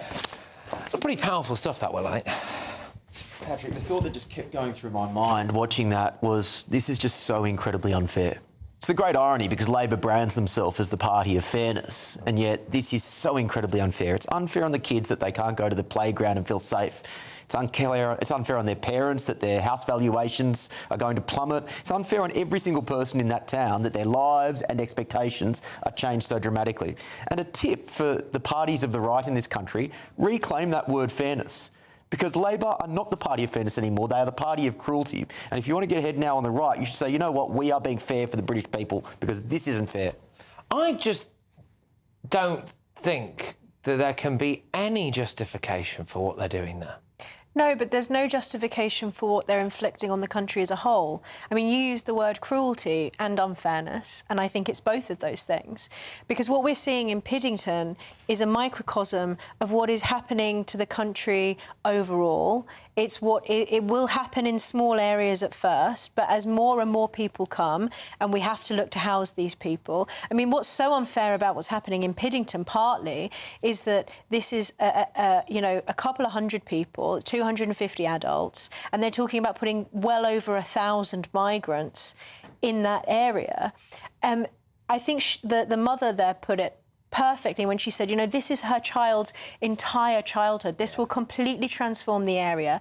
It's not as if they can leave because their child's grave is there. The assumption is that people can just simply uproot and move somewhere else, but people are not these sort of, you know, transient nowhere people that the metropolitan liberal elite are. Yes. They are rooted in an area that is their home, yes. and it is a cruelty that is being inflicted on them, and I think it's morally wrong. Well, very, very well put. Look, I get that this is not your personal policy, Benjamin. You are not to blame for everything that goes on in number 10 Downing Street or anything like that at all. But how can the rights of an illegal Sudanese or Eritrean man who's broken into Britain and may well be wanted for crimes abroad outstrip the rights of two young kids to be able to go and walk on their own to their sister's grave in the British countryside? Well, first of all, I think that putting 1,250 migrants in a village that only has 370 residents does seem like a disproportionate thing to do. If there are alternatives, I think it would be preferable. For those parents to protest, to highlight that, to talk about how it might affect the children there is well within the parents' rights. But I'm afraid that I found that segment utterly revolting. To use your children, who obviously cannot understand and comprehend these questions, the left have been doing this for years. Props. People lined up behind an autistic Swedish teenager who was moaning about the climate for years, pushed her to the front of the queue and then glued themselves to things and used it to try to shape government policy. At the last Labour Party conference in Liverpool, children were brought out of school to go and campaign about things like free school lunches. This is straight out of the left-wing playbook. What is wrong with that? Greta Thunberg making her own decision at something like 16 years old to talk about the environment is quite different to telling a tiny child who's 6 or 7 years old that they should be afraid of their own area. To scare a kid about not being able to visit the grave of their sibling, which is a horrific thing for any family to go to. I'm sorry, but I think to use your children as political props like that is grim. To be clear, when 1,000 men move in, those parents should be ashamed of themselves. Using their kids in that way. Seriously on national television? Absolutely. OK, so let's move 1,000 men in, right? Are you saying that those two young children then should be able to walk on their own, unaccompanied, through that village with 1,000 free-range illegal migrants to go and visit their kids? Or is that going to change? I'm not sure that any 7-year-old should be walking unaccompanied. Right, there you go. So it's going to change. No, it's going to change. I said that regardless of the situation. But I didn't say that the decision is right or that the parents shouldn't talk about it. But to use your tiny kids as political props, I think is utterly grim. And can I just say, you talk about stealing their childhood. Setting this fear into a little child's mind is an irresponsible way for a parent. You know, they don't understand. They're tiny. Emma. I just can't believe what you're saying, Benjamin. You think a 7-year-old understands? Firstly, can't they change their own gender at that age, Benjamin? In many places around the country, it was the case when I was a kid. You could just go out and it was safe, and you could cycle in a little village like Piddington. It is perfectly safe for kids to go about unaccompanied, to cycle down to their grandmother, whatever. And you know as well as I do that it simply would not be safe for them to do that with these migrants decision. there. But hang on, what do you think about putting your kids' faces on national telly to make those claims? Let me come back on that point, because I think this is where you are really very, very wrong. I actually don't think that it is from the same playbook as the left bringing their kids to protests and coming out and very clearly using their kids as props in a political game. That's not what's gone on here. And you've seen it very clearly. She said they had a choice that they want if they wanted to record it. Hang on, Benjamin. How does that child have a choice when their parents have told them what to think? Let me finish my point. I think it's probably best for you, actually, that you do let her talk, because the more you talk, the more trouble you're going to get.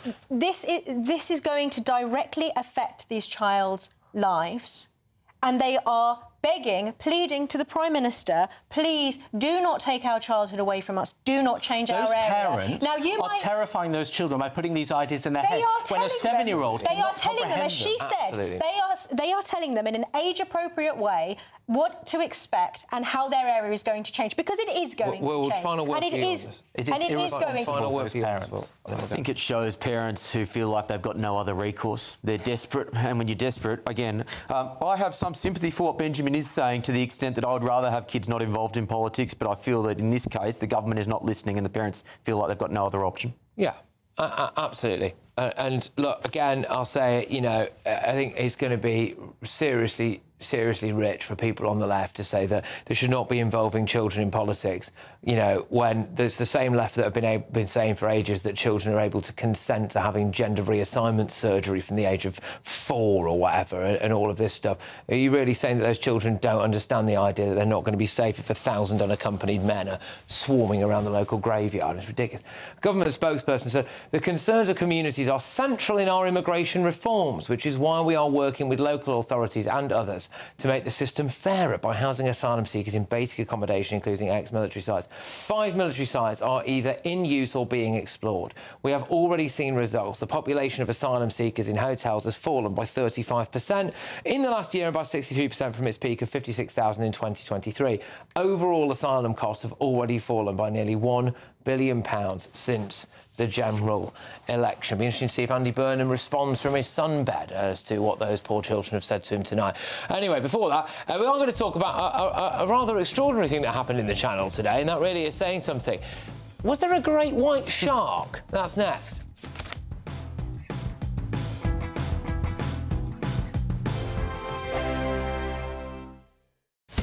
Breaking news, live updates, stories that matter. From the heart of the GB newsroom to every corner of Britain, with our team of dedicated journalists across the UK. GB News bulletins are there to deliver the latest news that matters to you. Bulletins on GB News, the People's Channel, Britain's news channel.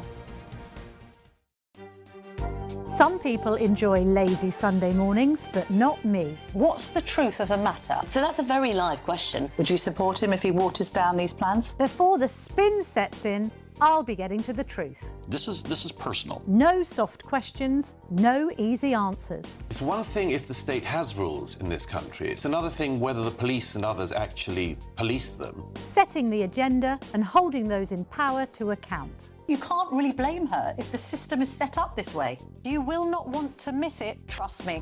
The Camilla Tominey Show, Sundays from 9:30, only on GB News. Here at GB News, we made a promise to tell your stories. And on the 6th of August, we're marking 5 years of doing exactly that. Celebrate with us by having your say. Join in the debates live on TV and radio. And tune in as your favourite presenters are live across the country, from Leeds to Aberdeen, from Belfast to Barry Island. Plus, join me in Essex for our biggest live show of the year. Tune in this Thursday, only on GB News, the People's Channel, Britain's news channel. As soon as it hits 11 and the headlines come in, Late Edition brings you the breaking news from all the front pages. because the news is going to happen. So get a head start today. Patrick Christys tonight, Late Edition. Alex Armstrong tonight, Late Edition, from 11 o'clock every night. Only on GB News, the People's Channel, Britain's news channel. Westminster's full of talk, but out here, it's the real world. Am I allowed to talk No, now? that's it. This is where it matters, real people and real lives. That's what politics is all about. In fact, has Trump made a good start? No. Straight answers, no spin, and just a couple of pints. How many fingers have I got up? About 10. So join me for Lee Anderson's Real World every Friday at 7 p.m. only on GB News. The People's Channel, Britain's news channel. Do you trust what you're being told? Good, because neither do I. Those are just facts. I'm Alex Armstrong, and on my show, we'll expose the spin. Well, I want to answer that because you didn't let me last time, because you always speak over me. The broken promises. To deny that is denying the truth. And the hypocrisy. Stop. You think we can allow? Politics, policy, parliament. Nothing is off limits. No sugarcoating, no fear of offence, just the truth laid bare. Tune in every Saturday and Sunday at 9 p.m. for Alex Armstrong Tonight, only on GB News, Britain's news channel.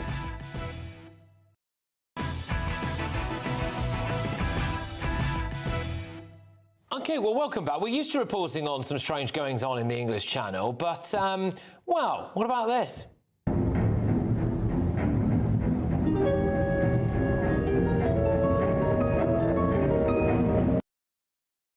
Well, yes, a huge shark was spotted in the English Channel today, forcing lifeguards to urgently rush to get swimmers out of the water. The shark is estimated to be up to 12 feet long, was first noted by a lifeguard who was paddling on a rescue board at the St. Ewens Bay in Jersey. Now, it does remind me a little bit of this classic LBC phone-in call. Yeah, I would. Yes, I would. You would throw children back on a beach in Calais? If they've come here, Nick, and they've got no paperwork, no passport. Children. No wonder it's taking. Yeah. Children. Nick, I would even put great white sharks in the channel if I had my... And I think that's probably about it. That's a yellow, I think. That's a yellow. But look, there was some fear, seriously, today that we've now got great white sharks in the channel. Joining us now is marine biologist, conservationist and broadcaster Tom the Blowfish Hurd. Tom, thank you very, very much. So was it a great white shark? I think from what I've read, this probably wasn't a great white shark. It's more likely to be one of the other species that we have. Poor beagles, makos, maybe even a blue shark. As I say, I wasn't there, so I couldn't tell you face to face. But considering the reports that are coming through, it just seems like one of our more resident species. OK, all right. How dangerous are they? Well, they're not really. I mean, you're talking about, at best, sharks have 10 fatalities a year, whereas 9 people die a day sneezing while driving their car, and that's just in America. And people aren't terrified of sneezing, so it's just a media thing. It's just a Hollywood thing. We don't need to be worried about sharks. OK, well, that is a relief. It says here that new research shows that great white sharks are moving further north than ever before. So obviously this probably / almost definitely was not in fact a great white shark. But there does appear to be some kind of migration further north, doesn't there? Yeah, I mean, as far as myself and many other marine biologists are concerned, great whites would always have been able to access the waters around the UK. They have the biology, they have the metabolism. It's not a problem for them. It's just not one of their main points. Now, as climate change accelerates and continues, and we start seeing the Earth getting warmer and warmer, those ocean zones where species have previously lived are going to get pushed further towards the poles. And as great whites usually prefer to be in the sort of temperate to subtropical, that's going to move further and further north. So we'll start seeing their range expand as their range around the centre of the globe starts to diminish. You probably just heard there was a clip there. It's going back a few years. That was quite an iconic clip from LBC and Nick Ferrari there giving the man a yellow after he suggested that the great white sharks might actually be a deterrent to what we're seeing in the channel. I'm assuming you would actually like to dispel that myth. We've had a few failed policies in the English Channel over the years. This, I'm assuming, would be another one. I'm assuming you don't think that great whites would automatically go for a dinghy even if they were there. A great white shark would never, ever bother trying to bite a dinghy unless that dinghy just happened to be a seal.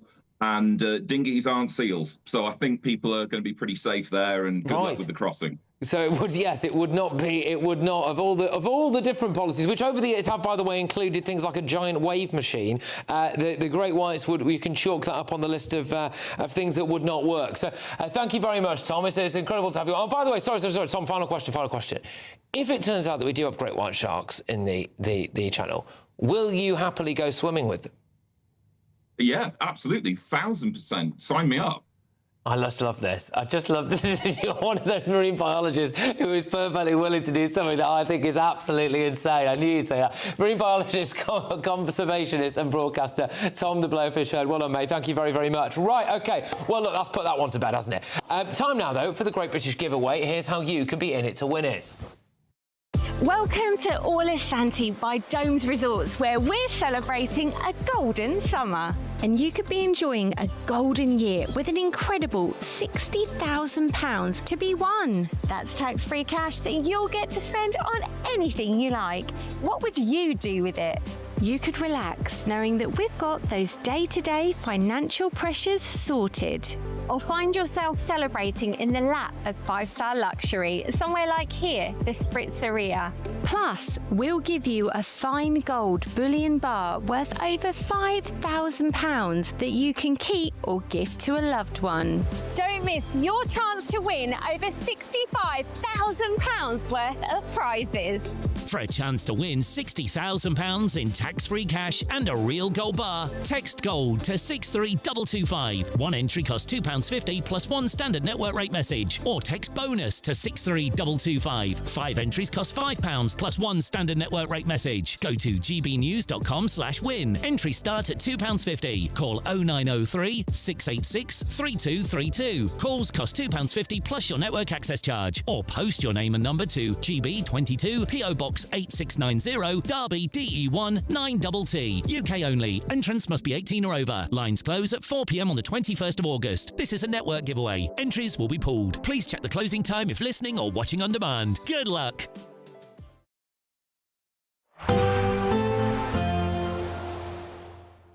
I forecast a perfect holiday in the sun.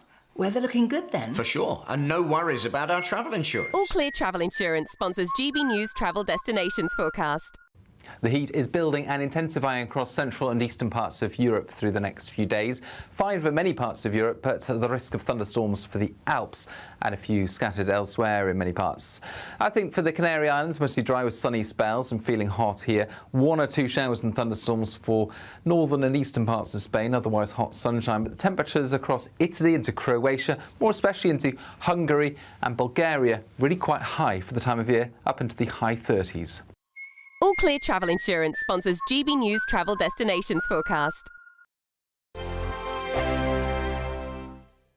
Hello again, very good evening to you. I'm here from the Met Office with your GB News weather update. Now, as we look to tomorrow, it is going to be a cooler, less humid day than today in the southeast, but further north there are big similarities with today really. We're still heavily under the influence of low pressure and its associated frontal system. Now, the more persistent rain we've seen across parts of Scotland today, that is going to start to clear away towards the north through the rest of this evening and overnight, but lingering across far northern parts of Scotland. And then elsewhere, yes, there will be some showery outbreaks of rain, but especially towards the east, a lot of dry, clear weather to come overnight. It is going to be a warm night, temperatures widely holding up in the mid to high teens, especially in the more built up areas.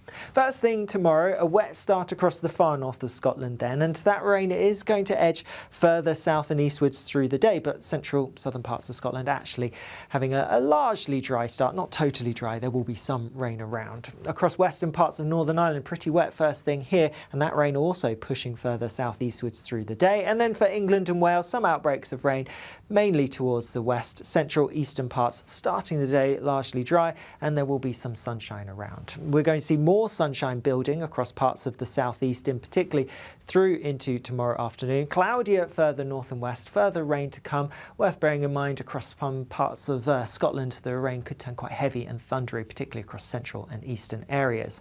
It is going to be a blustery, breezy day for many of us. Strongest winds across parts of northern England and Northern Ireland, and temperatures down, especially in the southeast to today.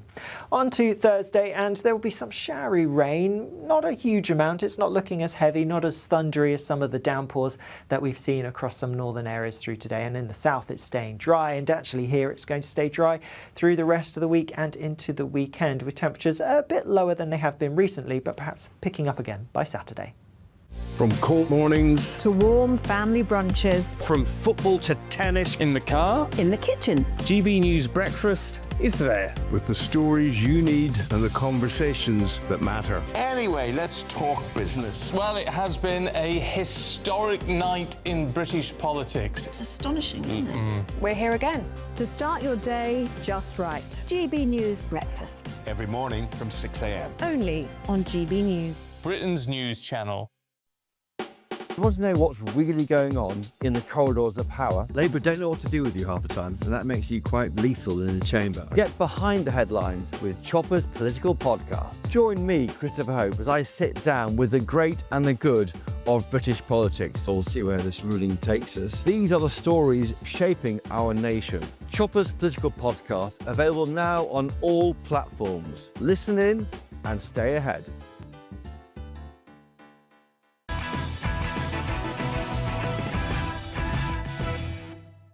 Welcome back to Patrick Christys. Now, all of tomorrow's newspaper front pages for you now. The Metro, jailed just last year, but my son's killer already set for freedom. We're going to be seeing a heck of a lot of this now, of people whose children's killers or partners' killers or whatever are being allowed out in the coming days and weeks. The Guardian, oil giants make $90 billion from the price surge as climate crisis engulfs Europe.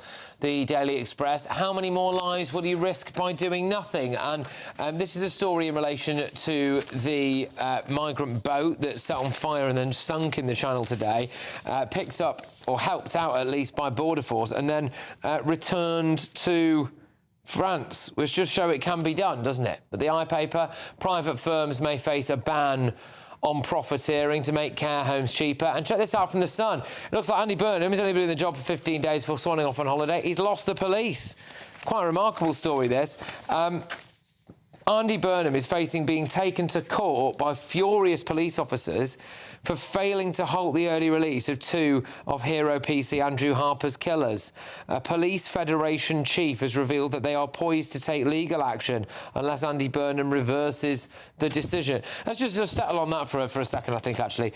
That is quite remarkable, isn't it, if police officers actually take the Prime Minister to court within a month of him walking into Downing Street. Well, the Burnham bounce has gone flat quite quickly, hasn't it? I mean, this would be a real serious puncture in the wheels of Andy Burnham's government, wouldn't it? I'm interested to know on what legal grounds they would be able to challenge it if they say that they would take... Are they saying they would take him to court personally? Or presumably they're going to challenge the entire decision to release these I think it might be about those two, yeah, specifically about those two, so that it's an insult to Andrew's family, friends and colleagues. What do you make of it? I just wonder if this is coppers at the end of their tether. Lefty politicians have destroyed the reputation of their profession by all of this DEI stuff, which we then saw in devastating detail with Henry Novak. People now are going, the police are ideologically corrupted. And I imagine there are still so many good police officers out there who are going, you know what, we are trying to do our best. And then you see murderers being released and they're going, you know what, we're not going to cop politicians giving us more rubbish that we have to deal with. It's not fair. I wonder whether that plays a role in this. I think, actually, I just seriously feel if you ignore the segment we did about the great white shark that doesn't exist in the English Channel, it's been really quite a remarkable couple of segments here where you've got... we don't need to go over the old whether or not the kid should have been doing the videos thing, but you've got families there who are so at the end of their tether that they've thought, actually, we're going to do videos with our children to try and hammer home the point about the illegal migrant situation, feeling utterly helpless. Now you've got police officers taking a new Prime Minister, potentially, to court, again at the end of their tether, having seen firearms officers up for a murder charge after shooting a gangland trigger man, after, you know, having seen an officer have a spine stoved in by an activist with a sledgehammer, and people saying that they shouldn't have even been jailed for that. And now the killers of a police officer who was out there doing his job, who just recently married his childhood sweetheart, being released early. Where the heck are we as a country here? I mean, this is just mental, isn't it? I mean, it's not quite clear what legal grounds this would be, and obviously they're not taking Andy Burnham to court. They'd be presumably taking the government to court or the Department of Justice or something, and they would be doing that, I imagine, as members of the public rather than their capacity as police officers. The Police Federation. I don't know what capacity they could actually do that to affect the sentencing that somebody gets. It sounds as if it's the Police Federation that are planning to do this. How would they... What grounds or what right would they have to determine when somebody is released? Well, that's for their lawyers to decide, isn't it? It seems. I mean, I understand why they'd be angry, but I'm not sure. It's very unclear what claim they have as police officers to that. I mean, either way, it's an embarrassment for Burnham. I mean, OK, even if the thing, you know, it's then Andy Burnham / the government or the government department has to defend a legal case against the Police Federation within a month of being in office. Well, I mean, you've put your sort of hit the nail on the head exactly, Patrick, that it's another sign of the way that our society seems to be completely fracturing. We've got institutions that are sort of turning on the government here, the police turning against the government. People are worried about what they feel, rightly, I think, is, you know, existential turmoil heading our way. It feels as if the country is on a precipice. And given the seriousness of the government saying, look, we just need to release these prisoners or the prison system will collapse. We need to let these dangerous people out on our streets. And this particular murder was absolutely horrific. I mean, this police officer was dragged by his feet behind a car for miles. And, you know, I think that the horror of that, we keep having these things, whether it's Henry Novak or even what we saw in Belfast, these sort of microcosms of this sense of horror that people feel. And I wonder, I think you're right, Patrick, I wonder whether or not these police officers are just simply fed up. But, well, hang on, since when was unelected activists engaging in lawfare in order to change a decision of a court or a government a good thing? I don't think it is. It's for the justice system to do that. You know, these Police Federation officers or organisation have... I mean, if the lack of democracy is your problem, I think you're pointing it in the wrong direction here, because 0.03% of the population voted for Andy Burnham. Well, that's a farcical comment, because that's how any MP gets into Parliament. Well, also... It's not how parliamentary democracy... But can I just point out that we have the lowest violent crime on record, and homicides in London are all-time low. So we're not on the precipice of anything. I look forward to Benjamin attacking the left-wing human rights lawyers in future, then. Yes. The only thing I would add to this is it's that feeling of helplessness, which is actually much more scary than a feeling of anger. And I think that feeling of helplessness is getting worse because people feel like they've got no other recourse. And when people feel they've got no other recourse through democratic means, undemocratic things happen. Well, that's the worry. And on that, sorry, Patrick, but just on that, because also the Metro's front page, jailed just last year, but my son's killer is already set for freedom. The mother of a murdered teenager has been told, less than a year after her killers were jailed, that one of them is already being considered for early release. This is Jodie and Taylor's son, Dejon Campbell, begged a passerby, "Don't let me die, I'm only 15," during his last moments on Earth following a cowardly knife attack. And a gang member who egged on the killer, who stabbed him 8 times with a zombie knife and a machete, apparently, in September 2024, who was convicted of manslaughter. He's already up for release. This is just insane. It feels exponential, doesn't it? The chaos and the entropy of it, the violence and the danger, the sense of threat feels like it's exponential. But this story says that he was told he would have to serve a minimum of 21 years, and he is appealing that ruling. So it sounds as though what was handed out by the judge was appropriate. 21 years is an extremely long time and deservedly so. How come he's already up for release then? Well, it sounds like he's appealing that in order for that to be possible, judging by what it says on this front page. But obviously it's a monstrous thing to do, and 21 years sounds like justified to me.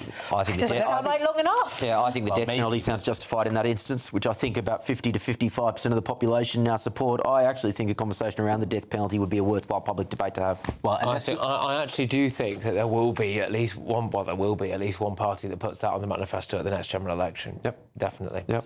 Anyway, coming up, tomorrow's newspaper front pages. At the Mirror, 40 knives a day off our streets is what they go for there. And we've got a couple of other big news stories for you as well, with more of tomorrow's newspaper front pages. That's next. Britain's Newsroom. Weekday mornings from 9:30. Yes, the Malaysian government has announced that it will renew the search for Malaysia Airlines flight MH370, which disappeared 10 years ago without a trace. Yes, the plane was carrying 239 people from Kuala Lumpur to Beijing.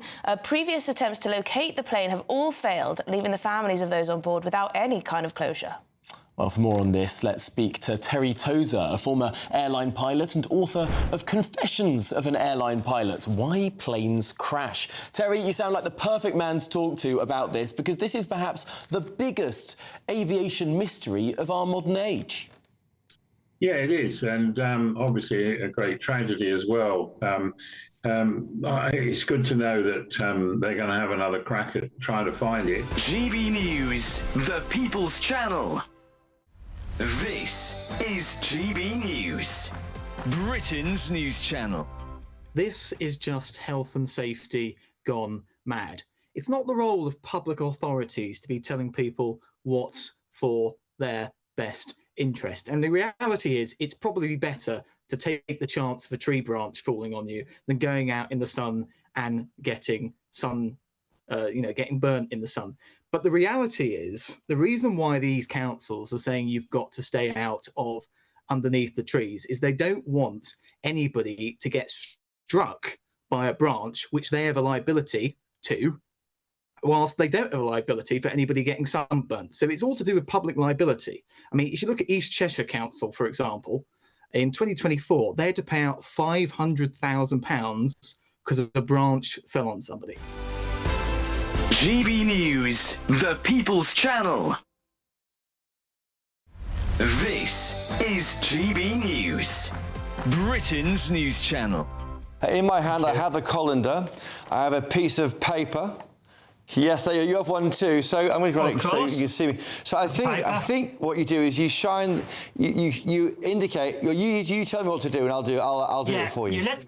You never look at the sun directly. Yep, you good. allow the light to go through the colander, and that'll actually act as a pinhole camera and project images of the sun onto the piece of paper, and then you can look at the piece of paper and see the eclipse take place. Simple as that. You can do it also by using binoculars or a telescope and projecting an image through from them onto a piece of paper. That will work just as well.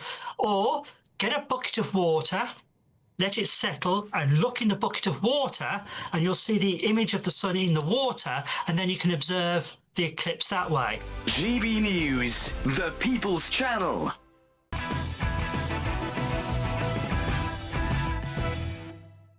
All right, welcome back. Let me get you the remainder of tomorrow's newspaper front pages. We start with this round with the Daily Mirror. Mirror, 40 knives a day off our streets. Huge response to Blade amnesty, apparently. The Daily Mail, 9,300 domestic abusers set to be released. So there you go. Again, you're going to get a lot more of these stories now. The Times, borrowing splurge in bid to boost the economy. Ministers are set to exploit a change in the fiscal rules. Oh, there we go, those fiscal rules. The Telegraph, setting free PC Harper's killers is not justice. I mean, yeah, look, you've got the fact that now, according to the Mail, it's domestic abusers as well that are going to be released. It's just absolutely staggering, really. Look, let's just zone in quickly on the Times. We've not really done anything on the economy yet, and we've got the paper show in the next hour as well. But ministers are drawing up plans to boost economic growth by exploiting the fiscal rules to raise government borrowing and spend the money on infrastructure, housing and support for businesses, Will. Because all of this borrowing over the last 20 years has really helped with growth, hasn't it, Patrick? When will these economic illiterates learn that the government doesn't grow the economy, business grows the economy, and in order for them to do that, you need to lower taxes and lower regulation? Their whole economic philosophy is off, and that's why we haven't grown in 20 years. Well, when will the economically illiterate like Will learn that economies need infrastructure in order to grow? One of the problems we've had in this country is that we failed to build reservoirs, we failed to build trains, we failed to build roads, and so you've got a situation where many parts of the country, beyond London, quite frankly, have not had the infrastructure in order to grow those economies. For example, we have a lot of train services that go north to south, but very little east to west. If you go to the northwest and east and Lincolnshire, those are the kind of stories people will tell. The problem is we have to pay them. We have to pay for all of this stuff with interest. Yeah, it's true that you do need infrastructure in order to grow the economy, but the fact is this government in their entire economic policy has been to tax those who add money to the economy, to give it to those who are not economically productive. I mean, it's insane. Sorry to cut you off, but I think you'll appreciate this. We've been teasing this clip, and the Oxford Union had another rip-roaring debate. Jamie McIver, who's regularly on this show, will be on this show tonight, actually put the co-deputy leader of the Green Party firmly in her place. Listen to this. Reform has a woman problem. What is a woman? Absolutely absurd. Absolutely sublime, more like. That was the delivery was exquisite. Exquisite. Can we play it again? Have we got time? Go on, just in case you missed it. We've got to play it again. Look as the hope fades out of her eye. Reform has a woman problem. What is a woman?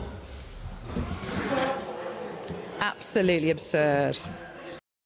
Come on, answer her. She couldn't answer. Chef's kiss.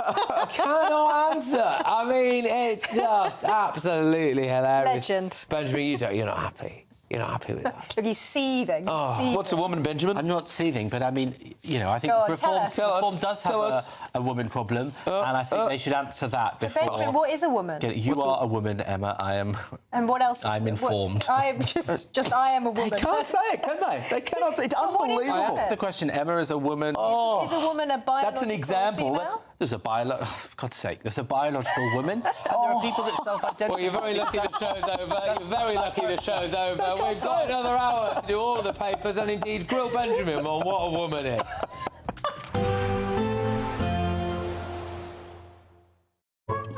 Today's outlook: cool, calm and completely horizontal. Boxed aircon sponsors the weather on GB News. Hello again, very good evening to you. I'm here from the Met Office with your GB News weather update. Now, as we look to tomorrow, it is going to be a cooler, less humid day than today in the southeast, but further north there are big similarities with today, really. We're still heavily under the influence of low pressure and its associated frontal system. Now, the more persistent rain we've seen across parts of Scotland today, that is going to start to clear away towards the north through the rest of this evening and overnight, but lingering across far northern parts of Scotland. And then elsewhere, yes, there will be some showery outbreaks of rain, but especially towards the east, a lot of dry, clear weather to come overnight. It is going to be a warm night, temperatures widely holding up in the mid to high teens, especially in the more built-up areas. First thing tomorrow, a wet start across the far north of Scotland then, and that rain is going to edge further south and eastwards through the day, but central southern parts of Scotland actually having a largely dry start, not totally dry. There will be some rain around. Across western parts of Northern Ireland, pretty wet first thing here, and that rain also pushing further southeastwards through the day. And then for England and Wales, some outbreaks of rain, mainly towards the west, central eastern parts, starting the day largely dry, and there will be some sunshine around. We're going to see more sunshine building across parts of the southeast, in particularly through into tomorrow afternoon. Cloudier further north and west, further rain to come. Worth bearing in mind across some parts of Scotland, the rain could turn quite heavy and thundery, particularly across central and eastern areas. It is going to be a blustery, breezy day for many of us. Strongest winds across parts of northern England and Northern Ireland, and temperatures down, especially in the southeast to today. On to Thursday, and there will be some showery rain, not a huge amount. It's not looking as heavy, not as thundery as some of the downpours that we've seen across some northern areas through today. And in the south, it's staying dry, and actually here it's going to stay dry through the rest of the week and into the weekend, with temperatures a bit lower than they have been recently, but perhaps picking up again by Saturday. Today's outlook: cool, calm and completely horizontal. Boxed aircon sponsors the weather on GB News. Well, predictably, a lot of tomorrow's newspaper front pages are going off on this prisoner release scheme. 9,300 domestic abusers are set to be released. Just a reminder that the last time they did that, one of them was immediately recalled to prison for approaching his former partner, whom he had abused. We're also going to be talking about that. The Police Federation is now actually looking at taking Andy Burnham to court as well. So Burnham's lost the police, but I suppose he can just think about that from his sun lounger, can't he?